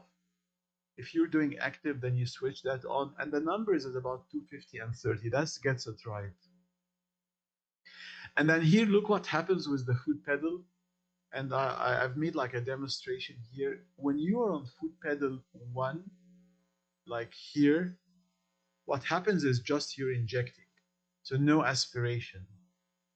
Once you go to, and then it's set at 30. Once you like pass the 1 and you go more on the foot pedal, the injection is maintained. If you look here, the 30 is maintained, but then the aspiration now is kicking in. So that's how it works. So ideally, what I do is I actually press. I work on a like a reverse pedal. So I press the pedal all the way down. So you have injection and aspiration. And then if you feel the eye is going in a bit of hypotony, then you ease off the aspiration. Because remember, the pedal is actually, when you are on 1 here, you're only injecting. That's the first part. And then when you go more, the injection is maintained, but you're aspirating. So I work on a reverse pedal. So initially, once I start, I actually push all the pedal down. So I'm injecting and aspirating. And then if I want to stop the aspiration, then I ease my foot off the fuel pedal, as I call it.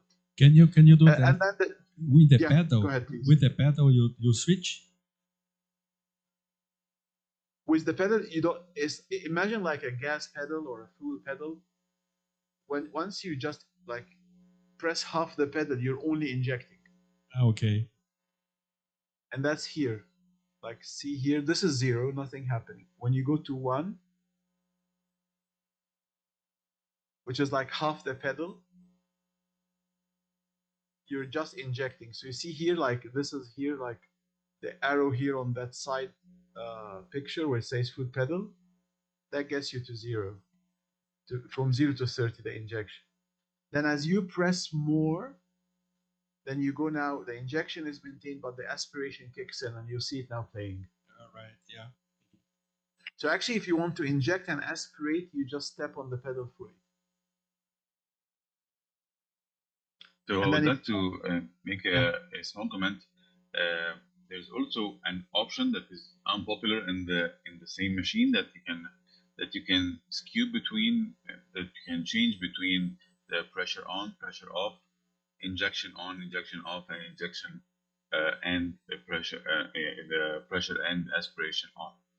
You can change between them in the same PFC program. There's an option in the machine that can let you do that. So as when you see that there is a hypotony or increased pressure, you can change the injection or aspiration to be single aspiration or injection, not both. Interesting, right? Yeah. So this is the way I do it. So I work like a reverse pedal. Initially, I would step all the pedal in, which is injecting, aspirating, and then as you want to aspirate less, because there's a bit of hypotony is going to happen, then I just ease off my foot and I go to position 1 where I just injecting. But so I think you just need to get used to it, play with it like before the case, and just get used, because you're working like in a reverse pedal. If you want to actually aspirate less, you have to like don't press more. You actually, if you want to like less aspiration, you have to ease off the pedal. But that's how it works on this setting. And yeah, and again the same, and you follow this. It remains this is a good one here, the last bubble. So that you have the last bubble here and it didn't come out, and you want to remove it. The worry is that if you're injecting and aspirating, the pressure can go very high in the eye, that even that pressure may get the retina to jump up and you can hit the retina. So one way to do it is to actually use a passive aspiration at the very end. And I'll show you how that works.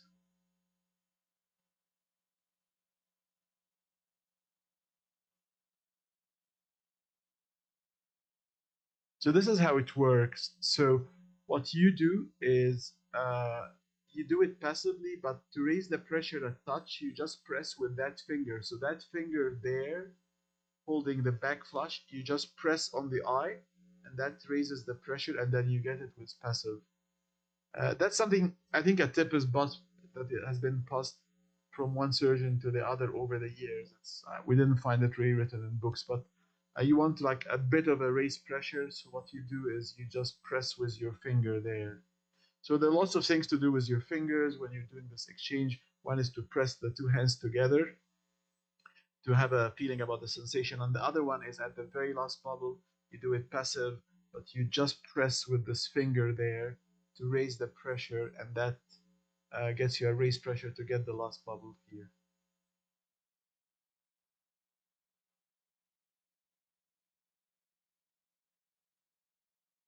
Yeah, and and that's a 3D.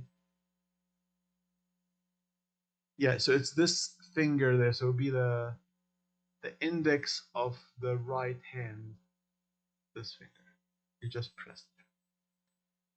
So, Dr. Salam, in your technique, if the pressure goes too high, then in that case, we'll have to, we cannot use the technique. That means, because if we inject full throttle, then we also, when we aspirate, we're also injecting. There's no option of pure aspiration. without an Yes, injection. but usually with the active exchange, there's pure aspirin. You're right. So I think you can switch off. So I think it's better avoided this situation. Usually in the active exchange, that does not happen. On the active exchange, the problem is actually go more in hypotony, and with passive exchange, you go more with high pressure. But what you can do is you can switch off the injection from the machine. And maybe, I don't know if that was Ahmed speaking about, because you see like here, you have the two options. You see these like green buttons there, so you can switch it off. But usually you don't go into high pressure with the active exchange. You go actually more on low pressure. You have to be careful not to have low pressure because that can cause slippage. But otherwise it goes seamlessly. Yep, I think. Ahmed, Any other? in case you got trapped, I mean, you are doing your direct exchange, but then the system is closed, you know, like the trocaters that don't flow, and you are pressing step one. You just the pedal step one, and then if the pressure gets high, and then you go pressure step two because you're gonna aspirate, even though the silicone oil keeps coming in, so still you're gonna have raised pressure.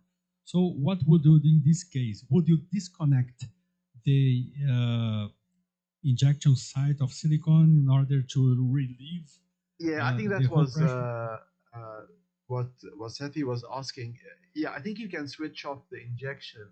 But I think that situation, most likely what happened, you had the backflush in oil and the backflush got blocked, or the whatever you call, or the active extrusion in this case.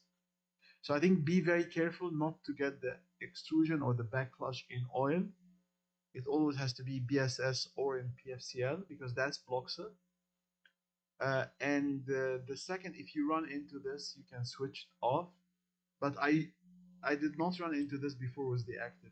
On the active, actually, the issue is that you are more to run towards hypotony. Okay. But always, if you find the disc in passive or active, if you find the disc winking, the vessel's winking, and the disc is getting pale and the pressure is high, you have to think of easing off the injection. The other one you have to think of, which is very important, is that you had the backflush in oil and it got blocked. So you get it out and flush it with BSS. Yeah, beautifully presented, beautifully. And also you have your finger, so you could feel how the eye looks like, if it gets raised pressure or lower pressure. Yes. This is a good thing too. Yes, Always it's like you can use it with your finger, or you actually press slightly the sclerotomies together and give you a tactile sensation. So maybe again for the young fellows or young surgeons hearing us, when you do a vitrectomy, to get a feel to the eye, you can feel with a finger, or you can press the instruments together and try that. Just a little bit of pressure. It gives you a feeling about how the eye is doing. All right. Thank you very much. Thank you, Jorge Rocha, for participating with us in the name of Braves as well. And I really appreciate. And for the last match, could you please, Jorge, announce the main fight between André Jucá and my dear Professor Wai-Chin Lam? Could you introduce them before you leave? Of course. Thanks so much to join you. It was a great pleasure to see all my friends here. I hope to see you all face to face very soon. And for the last fight, we're gonna have André Jucá from Brazil and Dr. Wayland Lam from Vancouver. Welcome. Thank you. Dr. Lam, did you bring your gloves? Bye. Bye. So, André, if you wanna share your case first, please. Okay. Are you ready? Yeah. Okay. So first, I would like to thank you for the invitation of participating in this special session of Retinawesome. It's a pleasure making this duo with Dr. Lan. It's really very nice. I brought this case that is from a male man of 40 years old. This happens to get in contact with us 3 days after a penetrating ocular trauma. And we could notice there was a corneal perforation, a cataract, and the ultrasound, as we can see here, showed this intumescent cataract, but with a posterior capsular rupture. And the ultrasound also revealed an intraocular metallic fluorescent body with posterior shadowing in the ultrasound. Although we couldn't see much, we could already see there was this situation. The eye was not very inflamed, so we went right away, but already after 3 days of the intraocular trauma, to a corneal suture. Then we did phaco aspiration, pars plana vitrectomy with a PVD, and then we used the 20 gauge intraocular magnet that is very nice for removing these foreign bodies. We notice, and you can see in the video, an extensive occlusive vasculitis. So we decided to perform a pan-retinal photocoagulation. Afterwards, we put the intraocular lens in the sucle with pieces, and then silicone oil, and then antibiotics. There is a nice surprise in the end. Here is the video of all the steps that we just said. The corneal suture, and then the phaco aspiration. Of course, there was this rupture anterior as posterior that we saw in the nicely in the ultrasound. And this, we are aspirating the crystalline lens. It's very soft, a young guy. And then there was this kind of endophthalmitis that we saw. There is the intraocular current body. We to use the magnet, we have to make a 20 gauge incision, and then you see that it's very easy. The magnet just came right away. We put it the foreign body in the anterior chamber, but you have to orient it to extract in the minimal diameter. So the magnet here helps again, and it's really very convenient. But look at this very occlusive vasculitis. Then we were afraid that maybe the patient will get neovascular glaucoma and the PRP. And then we put the intraocular lens, and then silicone oil was injected. This is 20 days after the surgery, and this is 20 days after the surgery. Okay. This is the next slide. And here we see that the vasculitis reversed. So we have here no perfusion, and here we have nice perfusion.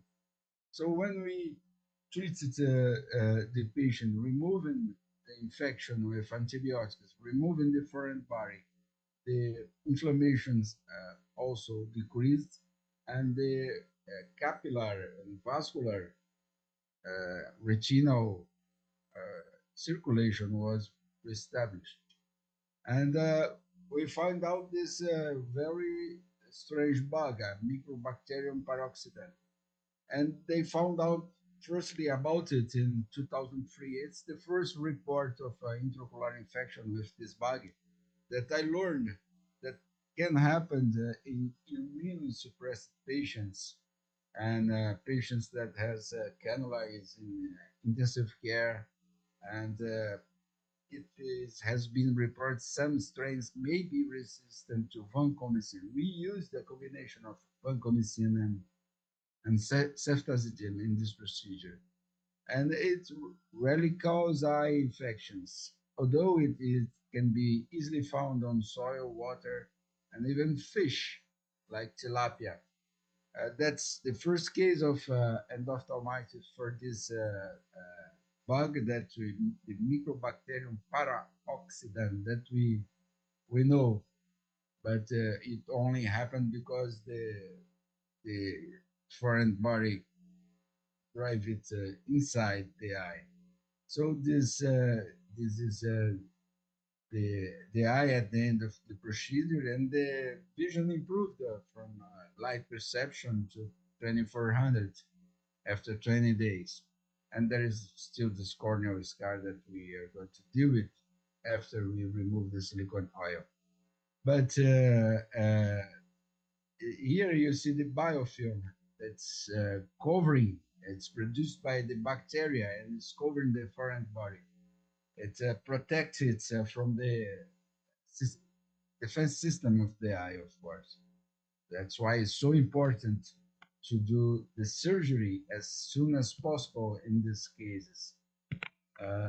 It is very important also to try to find out which bug you are dealing with and which kind of resistance they have, because sometimes, as we learned, there was some strains is resistant to vancomycin. So in trauma case, never give up. Sometimes you get some vision improvement besides saving the eye, even in tough cases like this one that arrive a little bit later than we wished. I would like to thank you, everybody.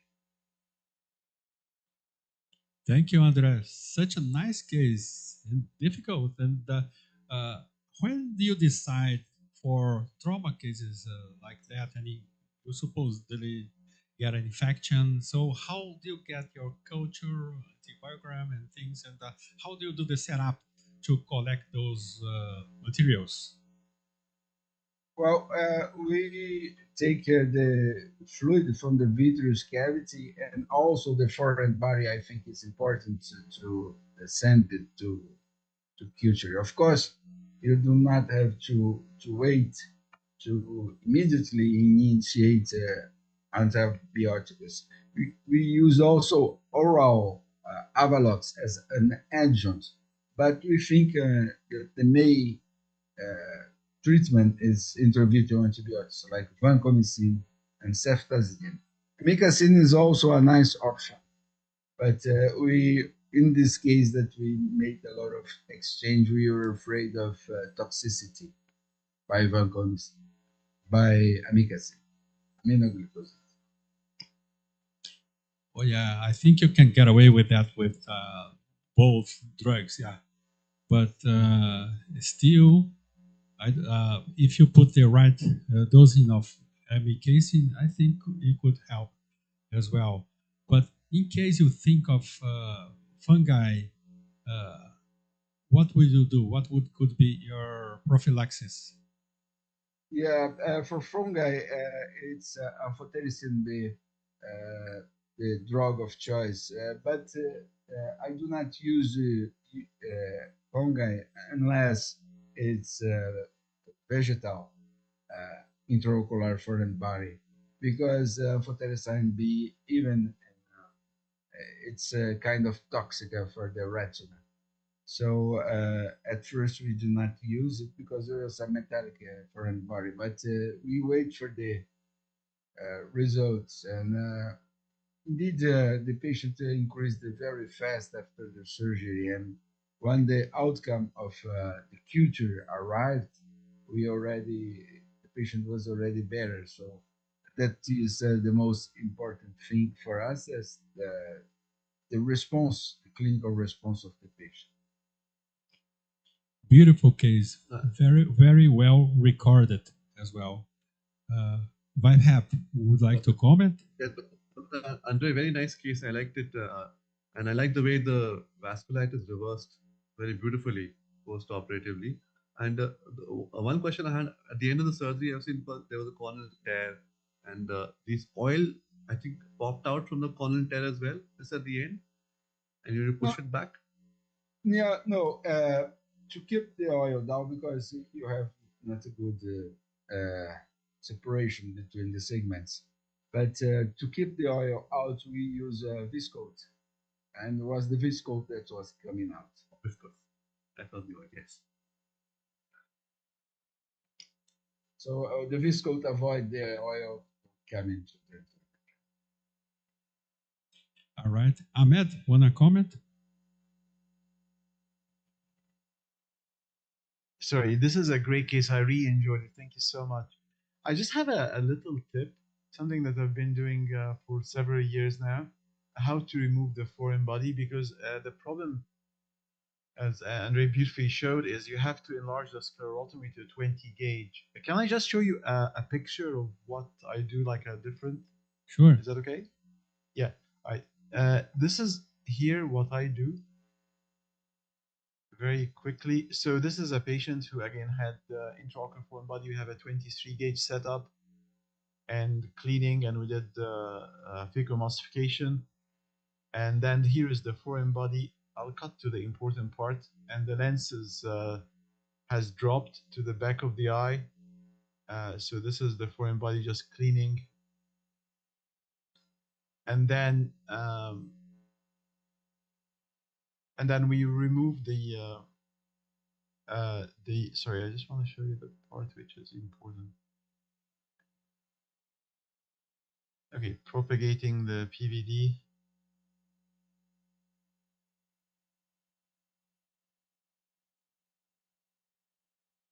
But the thing is, you can see it here. We introduce actually the magnet through the corneal wound. So it gets you a little. It's a little bit of a weird angle of attack, as you will see here. But you actually can compensate for it very nicely. So I don't open the sclerotomy. I just go through a corneal paracentesis or the phaco wound. It depends on the size, and that's usually in patients who are aphakic rendered aphakic at the time of the surgery works so well. Then I just don't need to enlarge the sclerotomy. Again, it's slightly a bit of a weird angle of attack, but you can compensate for it. That's what I do. Well done, yeah. That's a nice option, yeah. Yeah, and usually you can get away with it once you get everything ready, but you just need to compensate for the angle of attack a little bit because it becomes a bit weird. Yeah, in your case, you were very well done because the cornea was very stable. Sometimes when you go through the cornea, it gets a little. Yeah, and the wound has to be not so large. So, yeah. But usually, like I would say in this situation, 99% if the patient is rendered aphakic at the time of surgery, it works. Thank you for your tip. Nice tip. I will try next time.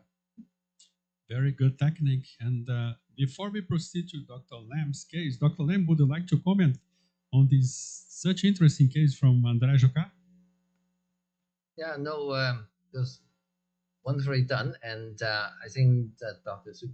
Joca said it correctly, that timing is everything. I mean, with a case of trauma and perforating injury with intraocular foreign body, the sooner you can get to the surgery, the better the outcome is. And I think gram-positive organs particularly are bad with exotoxin, and that causes a lot of inflammatory reactions, and so as the vasculitis. And good thing is that once you have the infection control, the vasculitis is reversed, and that may be a place where intravitreal dexamethasone may have some benefit to calm down the inflammatory reactions. Like I said, gram-positive are particularly bad, and but I think the patient is fortunate, and the use of silicone oil to help to reduce the inflammatory or infectious risk, because oil is bacteriostatic, so the oil itself may also help the eye to settle down and prevent the detachment. Not only that, but also allow the infections to clear up faster. So all done well. Okay, thank you very much. So, Dr. Lam, are you ready? Thank you. Yes, I'm going to go to share screen. Go.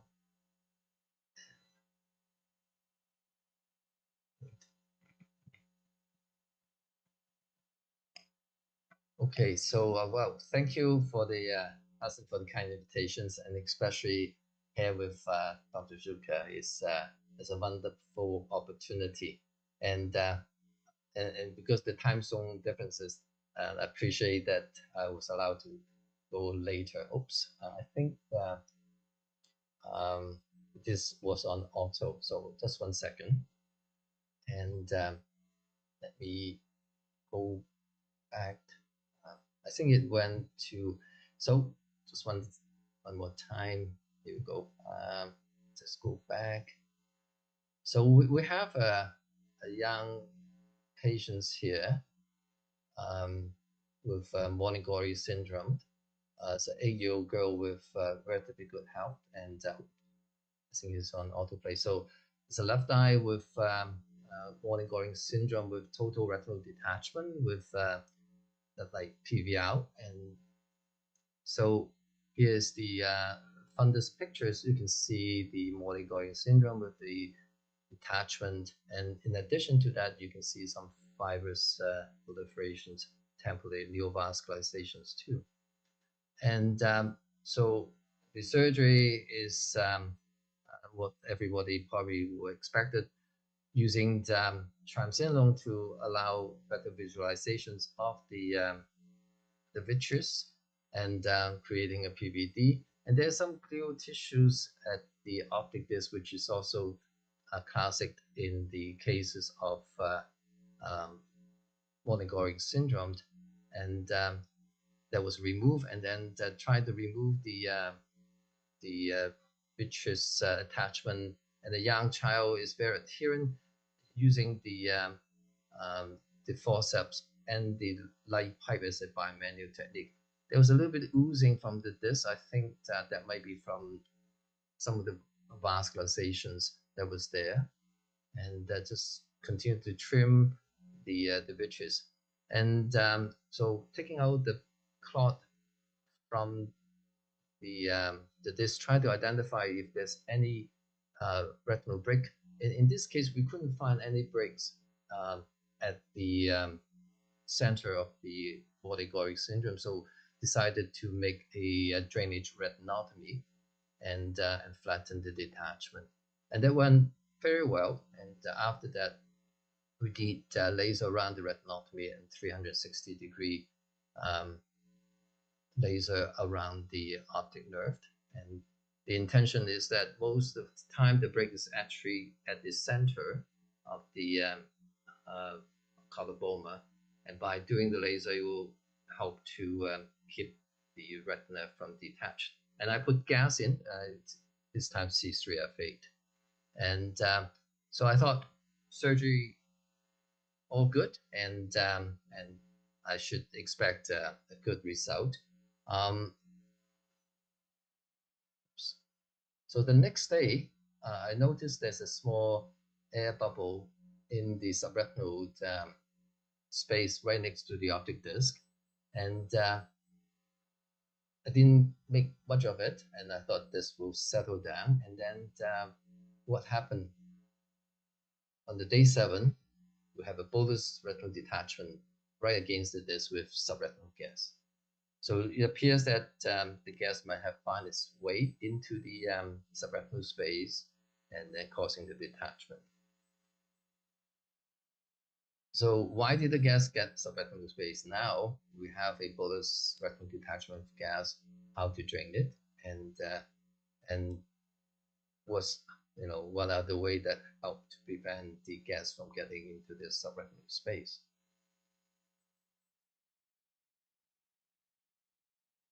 Just a quick review of the second, the this one, two.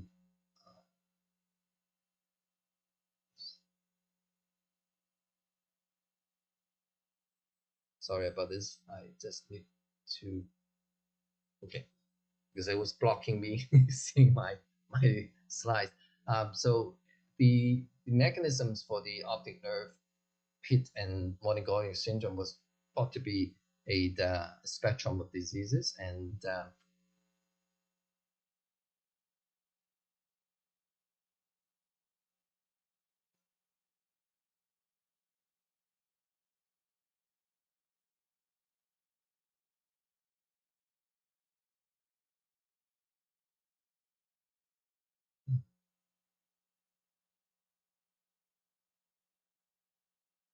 I can't. You know what?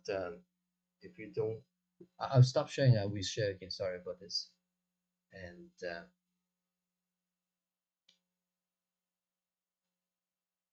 okay. So the key to understand this condition is that this is often lie within the defects lie within the center of the disc, and most commonly you have this defect at either at the center of the excavations or at the border of it, and it's associated with peripapillary pigmentary disturbance and the abnormal retinal vasculatures, and the bleeding that we saw intraoperatively may be from that. And it's likely because of the communication between the vitreous cavity and the subretinal space where the gas bubble may have went into it. And so this is one of the kind of proposed mechanisms of how the optic nerve pit, optic nerve coloboma lead to retinal detachment. And of course, the other theory may be from the CSF, but in our situations here is most likely from the communication between the optic pit and the subretinal space. So we went forward to do the surgery, and to drain the subretinal gas was actually much easier than we thought. And because once we actually entered with the trocar, we were into the subretinal space, and then the gas bubble was drained through the sclerotomy site. And then we completed the lensectomy. We went in and we removed any of the residual hyaloid, and you can see there was still some residual hyaloid that was left despite the extensive dissections from before. And during the peeling of that vitreous membrane, there was some iatrogenic break that was formed. So using advantage of that to drain the retina and drain the subretinal fluid. So now the retina is flat. So I laser the breaks, and what I don't know, people notice right there. So this is the optic nerve, and there's a bubble of air pocket right next to it during the while I was doing the laser. So soon as the gas find its way into the subretinal space intraoperatively, right on the spot. So this really supported the proposed mechanisms of how the optic nerve communicate with the subretinal space. In fact, we see that right in front of us. Well, I was quite amazed. I just want to draw back a bit so you can see right there. See the bubble form. So what to do next? Now we know that there is a communications. So and in order to prevent the recurrence of the retinal detachment, especially with the gas now into the space, I decided to use some, after draining the fluid, using Tissot. So you see, next, once we done all the laser, we're going to cover the optic nerve with the Tissot. And it forms a fibrin groove covering that,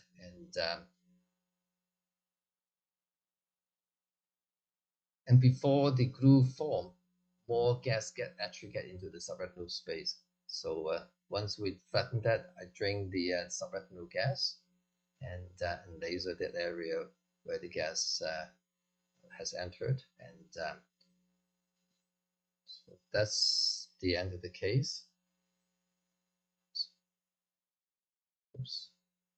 So the surgical challenges for the morning glory syndrome is that number one, laser uptake around the peripapular area is not so easy because of the hypopigmentations, and you saw the difficulty detaching vitreous because of the young ages, and they often very firm vitreous adhesions as well as vitreous schisis. And I would suggest and recommend try to avoid PFCL. If you see this case, you know that PFCL can easily migrate into the through the optic nerve pit, either to the subretinal spaces, which is problematic, and or the subretinal space. And then, unfortunately, just as this case example show that this often happens in children, and with the retinal detachment, and when they presented, they often present late with severe PVL. So you need to manage both the challenges dealing with the detachment as well as this PVL. That's the end of the case. Thank you.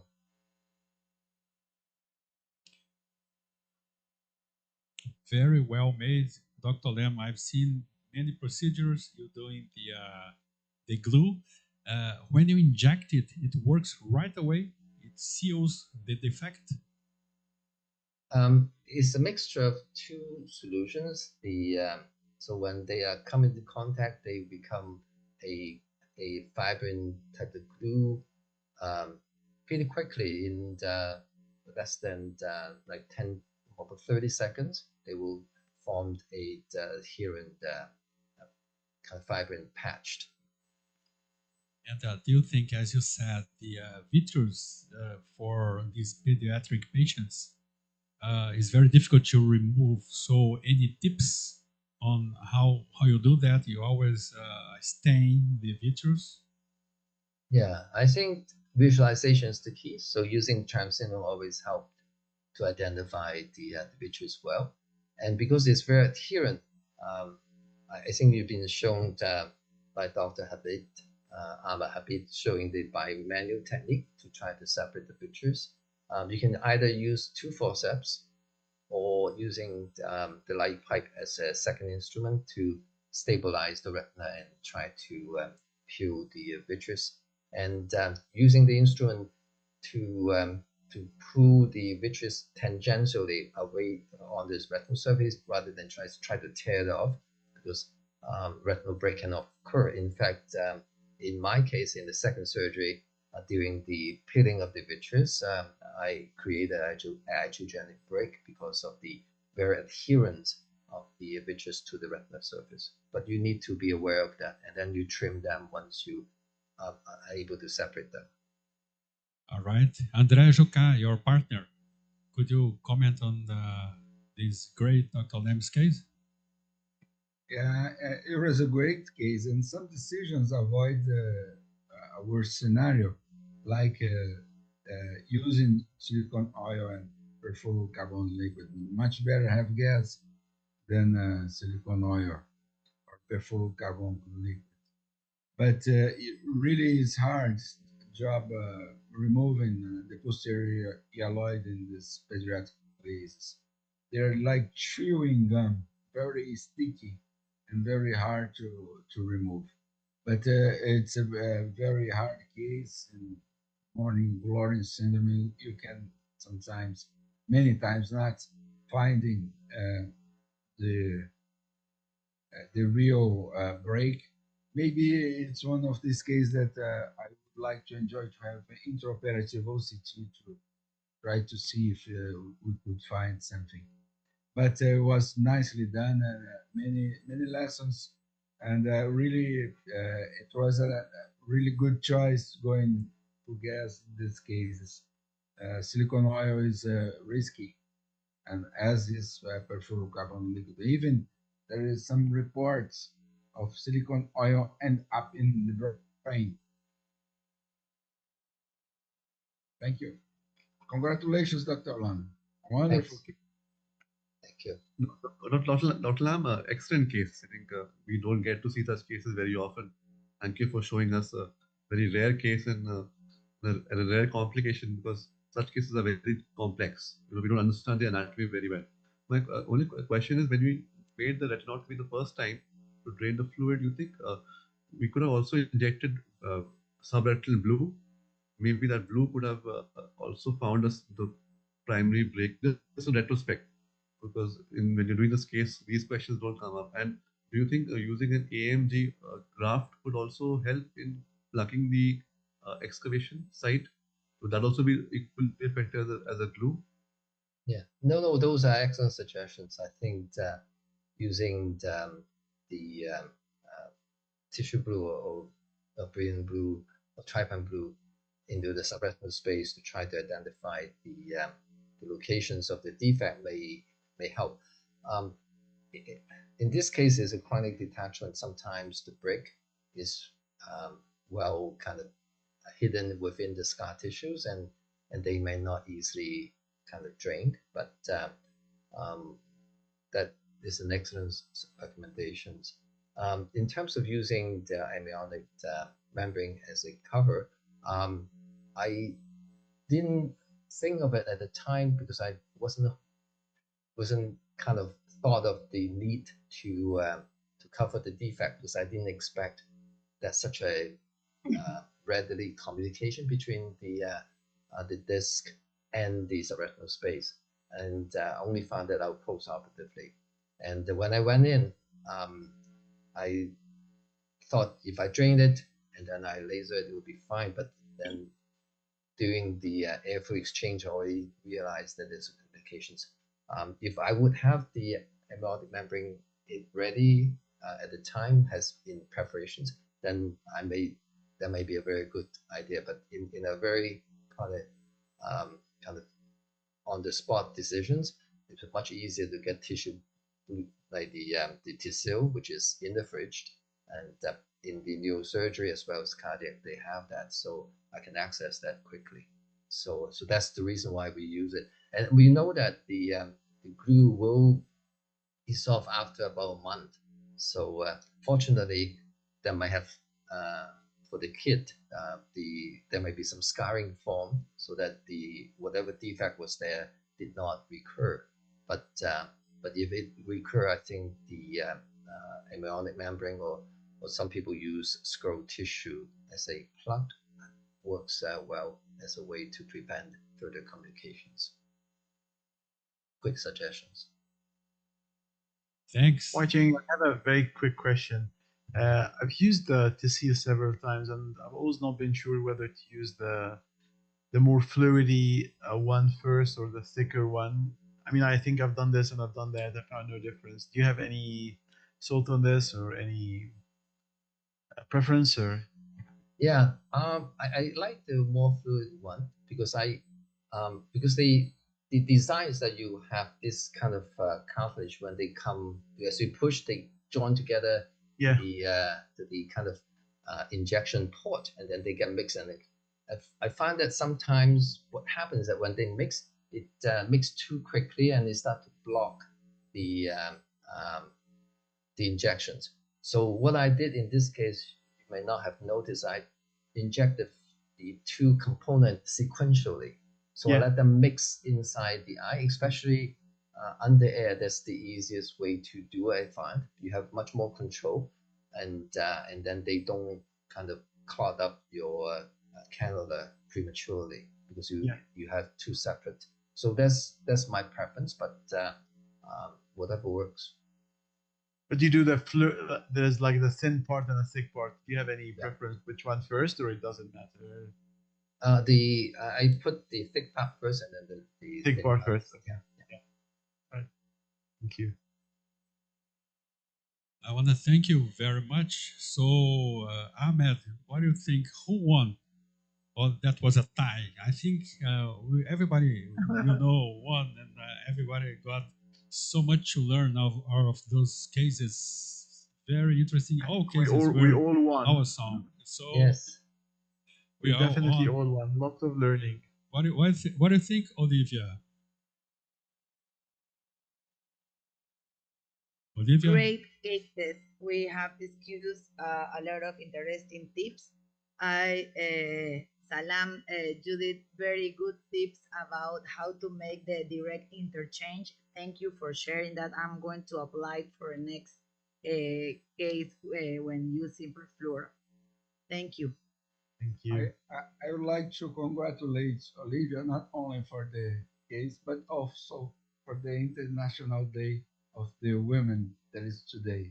Oh Congratulations, yes, Olivia. congratulations, You. Olivia. Thank you, guys. It's my pleasure to be between all you with all the great presentations you have. But thank you. I feel honored.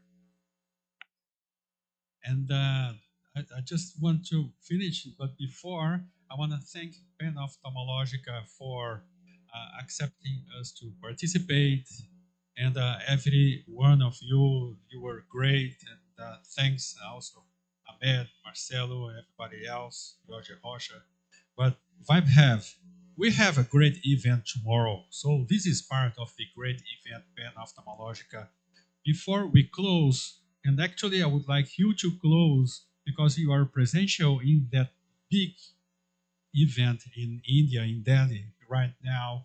Could you just close the session? But before, tell us what is it's going to be tomorrow. What's going to happen? How many people you expect in the presential event? And what do you make of these all these years of PanOphthalmologica? I think every way of putting it across is that it's going to be a hybrid meeting, and every physical meeting has its own advantage, and an online meeting has its own advantage. And the advantage that we get in Retinawesome is that by spending 1 hour or 2 hours, we learn so much because every case has one tip or one technique that we don't use, and we can use it in our practice and make our surgery better. Just like Dr. Olivia told us, tomorrow is going to be a physical meeting of around 100 surgeons coming across and from India, and we're going to be having something similar. So learning from each other's complications and surgeries to make ourselves better. And it's always been a pleasure to learn from all the colleagues, Dr. Juka, Dr. Olivia, Dr. Marcelo, Professor Lam, Dr. Habib, amazing case, and Professor Salam, obviously, less is more. So in Retina, that's what we learned. Less is always better. The lesser we do. Thanks, Vaibhav. And don't forget to send us the link so that we could participate. And actually, it's going to start in a few hours because you are 8 hours and a half ahead of us. Yes, I will surely send the link. Thank you. And see everybody soon, and be safe, and happy Women's Day. National Women's Day, yes. Happy Women's Day. And bye-bye. Ramadan Thank you, Mubarak. guys. Thank Oh, you thank you very so much. Thank you. Thank Bye-bye. you. Thank you all. Thank you. Thank you. Nice Thank case. you. Thank Have you. a great day. Congratulations. Excellent job. Well done.